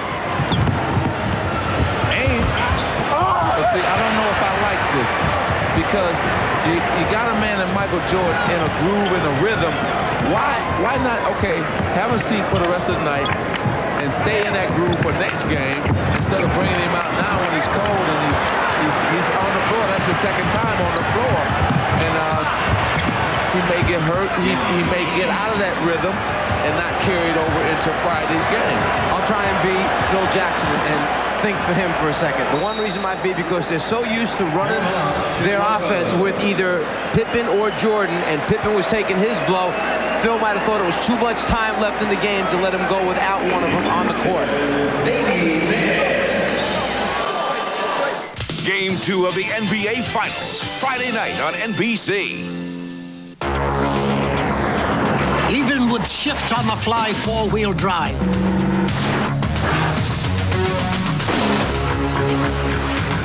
High track independent front suspension. And a rugged fuel-injected V6. There are still some places you'd never dream of taking your family unless you owned a Toyota 4Runner. Go ahead, put yourself out there. When you come from a small town, you've got nowhere to go but up. Who can speak a language the world can understand? Spreading joy and magic, making friends in every land. M&M's can. M&M's, the milk chocolate melts in your mouth, not in your hand. Worldwide sponsor of the 1992 Olympic Games. I don't have to win. I've already won. This might look like a typical light beer, and some typical skiers enjoying a typical day on the slopes. But this is no typical run. Well, I know you're all bubbling with excitement. Any questions? And this doesn't taste like a typical light beer, because this is cold-filtered Miller Genuine Draft Light. So there's nothing typical about it. Miller Genuine Draft presents Genuine Moments. Well, tonight's Miller Genuine Draft Genuine Moment occurred in Game 6 of the 1980 NBA Final. Our 20-year-old rookie guard by the name of Magic Johnson stole the show, playing all 5 positions. He produced 42 points, 15 rebounds, and 7 assists as the Lakers eliminated the Philadelphia 76ers. And Magic, you took over at center for the most part, as I recall, because of the injury that was suffered by Kareem Abdul-Jabbar. Exactly, and nobody gave us a chance to win that game, and we did that. And it was just a true great moment in my life, and I'm sure just the Laker players, everybody, we all contributed in one way. Because people forgot Jamal Woods had 38 points in that game. Well, in recognition of that memorable moment, Miller Genuine Draft will donate $1,000 to the Thurgood Marshall Scholarship Fund. You know what bothers me? I'm still waiting for my magic moment, and I just can't seem to find one. We will get to you eventually. And leading off to what you just said before the timeout about Michael, I understand Coach Jackson's what he wants to do. But what happens is when you come back in, you've been sitting and you're cold. As a player, I know I didn't want to come back in because it's hard for me to get it back going again. Would you have expressed that? Would you have said, I'd rather sit it out? Probably not. If you're called to go in and do your job, you go in and do it. Well, the Bulls lead 106-78. 4 minutes gone by in the fourth quarter. King posting. Won't count. New Hollins with the whistle before the shot. John Duckworth is third. And it is a non-shooting foul. If they're going to win game 2, Kevin Duckworth has to get more shot opportunities. He must be more involved in the offense. And he opened up involved. And the Trailblazers opened up by hitting their first 7 field goal attempts. And then it all turned around as Michael Jordan went to three-point land as P.J. Armstrong just did. And the Bulls now lead 109-78. BJ knows when Michael has the ball, he just floats to that corner spot, hopes that Michael draws his defensive man in a double team situation. Then it's a matter of knocking out open jump shots because Michael's going to find you and give you the ball. Wild shot thrown up by Bryant. Wayne Cooper has come on for the first time. Wayne, a 14-year veteran out of the University of New Orleans. And he is guarding King. Here's Scott Williams. Well, we talked about Terry Porter being in the shooter zone. You don't think of Scott Williams as a shooter, but he's in the zone. He's hit 6 of 6. And the foul is called. You know, you break down Michael Jordan's game and what he contributes to the ball club.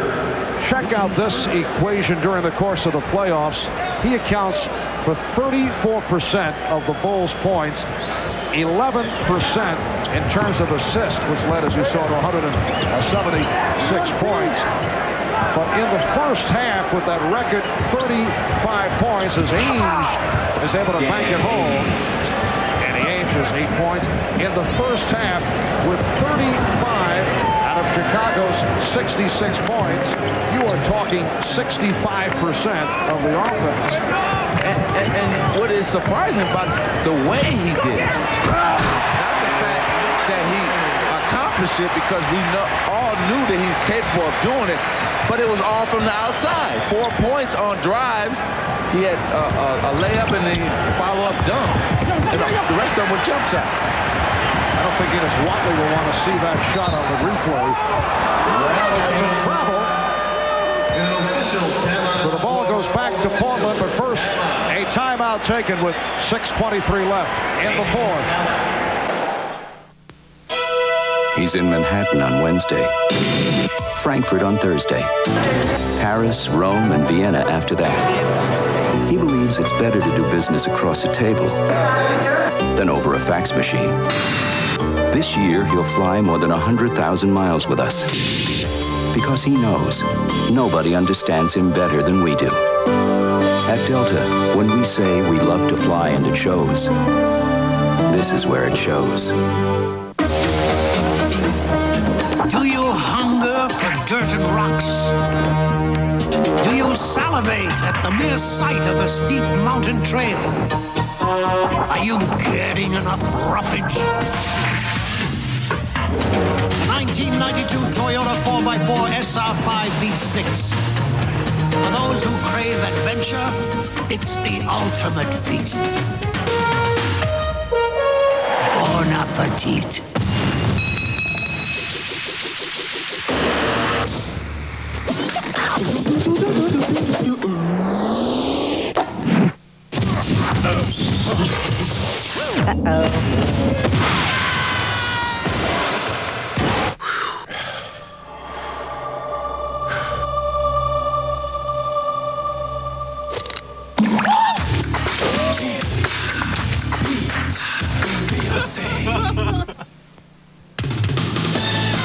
NBA on NBC is brought to you by Toyota, reminding you to always buckle up. Do it for those who love you. By Delta Airlines, we love to fly, and it shows. And by cold-filtered genuine draft light. There's nothing typical about it.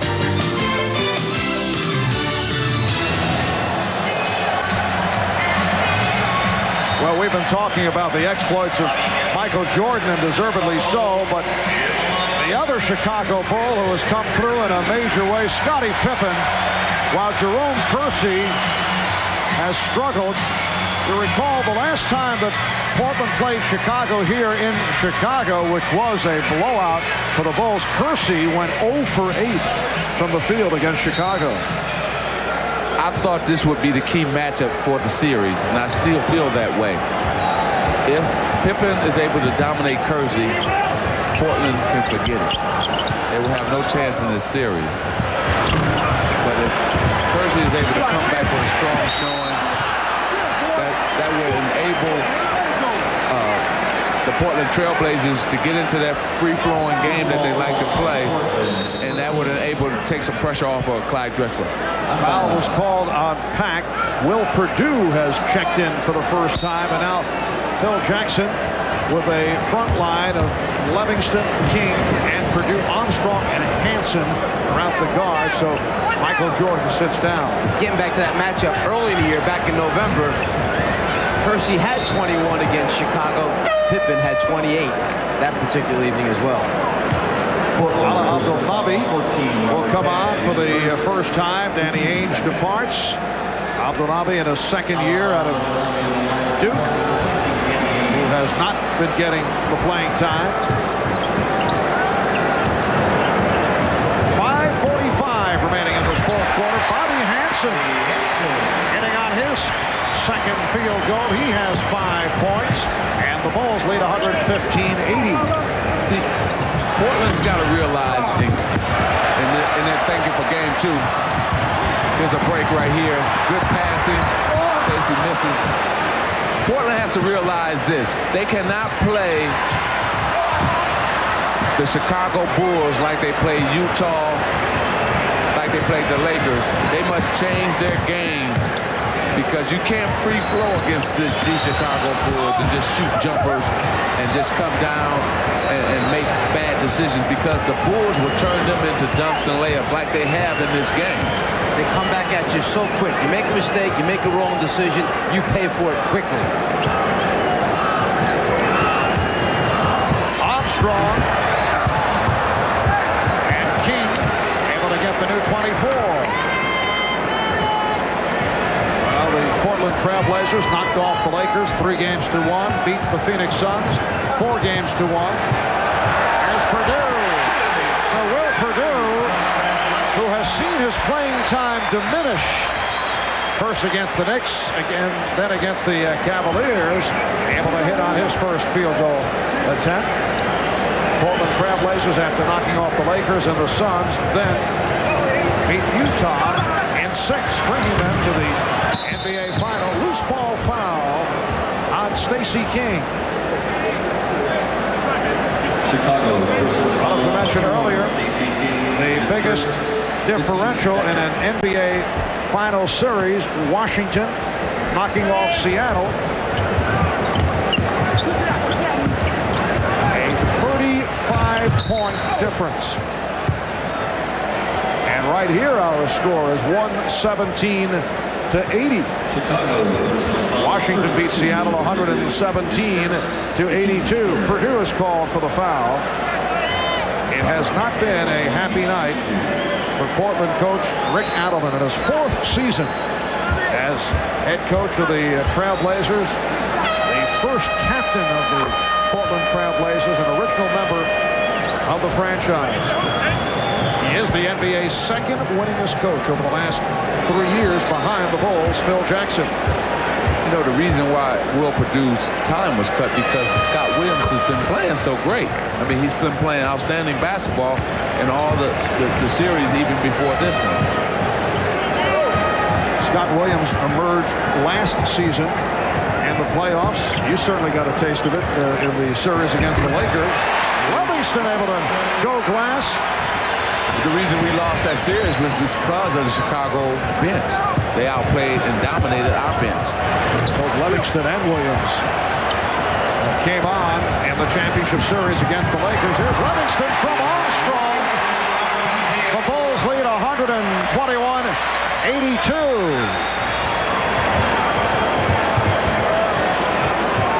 You know, I kind of see a lot of confusion going on with the Portland team. They don't know what quite they want to run, and they got different guys not in the position they're supposed to be in. I think you were right on target earlier, though, where Portland was in the process of being blown out early third quarter, but they continued to fire up from all angles rather than go to either pounding it inside or, on the other hand, trying to work on something that might help Friday night. Timeout has been called by the Blazers with 2:56 remaining in the fourth. Salsa Cycles wasn't saving what they'd hoped since leaving AT&T. Johnny Rockets was waiting longer for long-distance calls to connect, so they've come back to AT&T, and we want you back. Come back with AT&T Partners in Business. AT&T Quality and 20% discounts to the 20 numbers you choose or the area code you call most. We want you back. Call 1-800-222-0400. I promised my wife I'd sell it when we bought the new one. But every time I look at Dad's old Corolla, I remember the first time he brought it home. Well, what do you think? He was so proud. He said, these cars are built to last. And he was right. The Toyota Corolla, over 15 million happy memories and still counting. Sell Dad's Corolla? Sure, for about $1 million.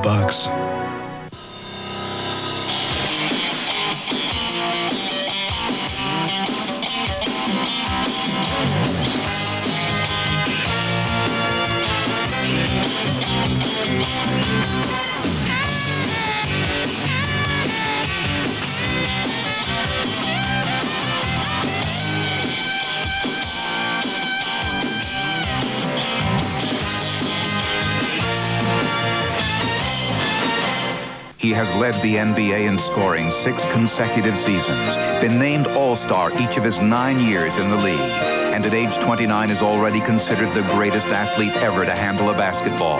Now Michael Jordan tries to help America recapture the gold. Michael Jordan, one to watch this summer on NBC. The Portland Trailblazers and the Chicago Bulls resume with Game 2 of this best-of-7 championship series here on NBC Friday night, 9 o'clock Eastern Time, 6 p.m. on the West Coast. That'll be Friday night, Game 2 of the series. Stacey King on the foul line. The biggest lead of the night, a 38-point margin. The Bulls right here lead by 37, the all-time record, largest differential in an NBA Finals game, 35 points. Washington doing it against Seattle back in '78.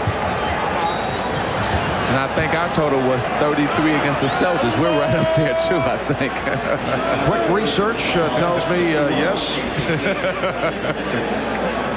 But let's remind the fans that we lost that game by 33. We ended up winning the series. So this series is way from being over. One game is only one game. And that's what the Portland Trailblazers have to keep in mind.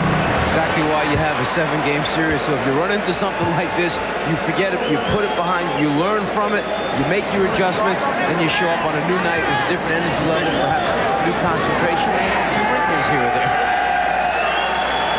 There'll be a lot of tape watching tomorrow. You can believe that on that Portland Trailblazers side. And you wonder what wrinkles Rick Adelman can come up with against Michael Jordan. As you mentioned, Mike, very little he could do when Jordan is sitting from long range, 6 for 10 from a three-point land. But I would think there will be a slightly different approach? I would think we'll see a little bit more aggressive Portland defense, perhaps a little more trapping, getting out and denying, overplaying a little bit more, maybe go to their half-court trap that they have used at times in the past to take Chicago out of running their offense as smoothly and as well as they do. And a lot more passes on offense instead of one pass or no passes and shot attempt by the Portland Trailblazers. You'll probably see them slow the game down a little bit more. How many times do you hear coaches say, are we running our one-pass offense tonight? So the ball goes back to Chicago. On a night that has seen Michael Jordan come through with one of the great NBA final performances, 35 points in the first half, and that is a new record. Here's Bryant, and Bryant gets it back. Very persistent and able to hit the Bulls. 122 and the Blazers 87. Portland has turned it over 20 times. And off those 20, I would believe that Chicago has scored maybe 15 times off those 20 turnovers. Nice give and go between Hansen and Purdue is fouled. And you know what happens? Guys get to know each other in practice, and that's why that give and go was nice. You can tell that they were looking at each other and say, okay, I'm a back door, but I'm going to look for you, Will, when I get it. And they worked that to perfection, the give and go. Young people out there should watch Bob Hansen and Will Purdue on that play, because that's what basketball is all about. To me, one of the nice things about having a few days off before you start a championship series is you really notice what the points of emphasis are for the various teams, what the coaches have been emphasizing in their practice sessions. With Chicago, you knew it was offensive execution and spacing. They kept moving out behind the three-point line. Off the travel. Chicago gets it back as we approach 1 minute remaining in this fourth quarter. The capacity crowd has been filing out right throughout the quarter. An enormous night for the defending NBA champion Chicago Bulls. Here's Purdue, wild shot. Livingston with the save off the face of Purdue. To check out the description of that on the Will 1-900 number that he has going here in Chicago. I have a feeling he'll be dealing with that. The steal by Watley puts the move on, and Armstrong gets it back. To tell you how good the Chicago team defense has been tonight, Portland came in here averaging 115 points in the playoff. Tonight, only 89. That's how good the Chicago defense has been tonight. And Pack was stopped by King. It'll be Chicago possession. Show you a veteran, smart player. That time, Hansen had a wide-open three-point shot. The crowd yelled for him to shoot it. He knows he doesn't want to rub any dirt in their face. They got to play the rest of the games. He just backed it out, swung the ball.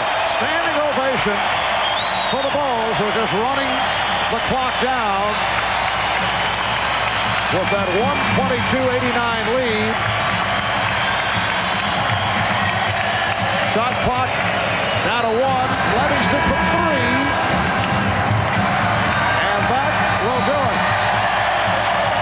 The only consolation, it's a 33-point differential, which is 2 points shy of the largest margin of victory in an NBA Finals game. The Bulls take Game 1, led by Michael Jordan and Scottie Pippen. They do it 122-89. We'll be back in a moment. Where do you want to be next year? You know, I don't plan to be a partner in this firm forever. In fact, I've been doing something on the side that could be very rewarding. I have an offer to work full-time with some kids. Pays $11,000 a year. Now, how can we restructure my portfolio so I can tell them yes? You can get there from here with Shearson Lehman Brothers. High-performance cars, luxury performance cars, family cars, light trucks. If you've got the car, Michelin's got the tire. To change the image of a rebel, change lenses. You've got the Rebel camera. Now get the EOS lenses. Image is everything. EOS Rebel and lenses from Canon. So advanced, it's simple.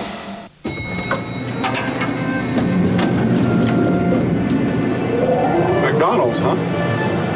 Yeah. Smells good. Thanks. If this ride were any longer, you'd have to fight for those fries.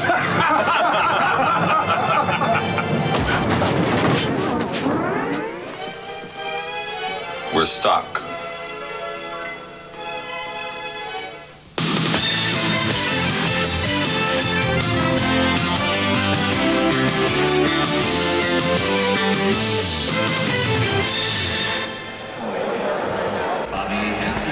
The Chicago Bulls defeating the Portland Trailblazers in a romp, 122-89. Michael Jordan, 39 points, an NBA Finals game record 35 in the first half. Let's go to Ahmad, who has Michael Jordan alongside him. All right, thanks, Marv. Michael, if you guys were trying to come out here and make a statement this evening, I'd say you did it with an exclamation point. Well, I don't think you can make a statement in the finals. I mean, this is just one game, and one game doesn't make the final. But we wanted to get out of the blocks quick. We got to defend our home court, you know, because we got 3 games out there, so that can make a big difference if they come in and get one. What about you in the first half? You shot 6 3-pointers, set a league record. You were in a zone. I was in the zone. My threes felt like free throws, man. I really didn't know what I was doing, but I was taking them, and they was going in. So, you know, that really helped the game. Must have been the working out we did this morning. All right, congratulations, Mike. Back to you, Marv. Yes, that was it. The fine work done by Ahmad with Michael. And here is Michael after hitting a 3-pointer, looking over at you, Magic, and giving the indication that he is bewildered by that hot shooting touch. We'll be back in a moment.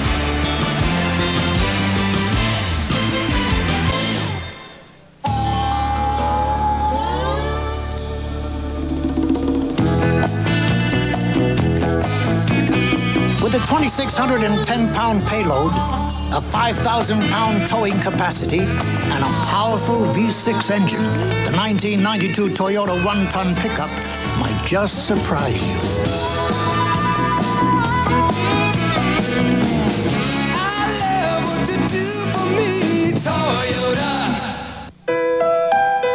Blue. A color that reached for the sky and got it. Dignified, versatile, always proper. Blue, the color of choice for every ocean and Royal Navy. And nobody does blue like Dockers.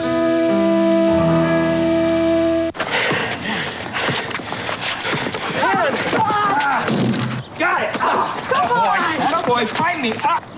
Whoa! Outside jumpers! Uh-oh! Now! Yes! Game point. Better get tough. Oh! Nice shot. Attaboy, get the ball. Great game. You're getting better all the time. He's been a champion his entire life, in high school, college, and 5 times during his NBA career.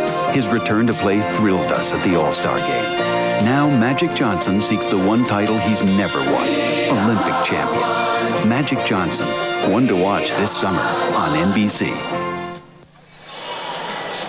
Well, back in Chicago, Michael Jordan lit it up in the first half, 35 of his 39 in that first half.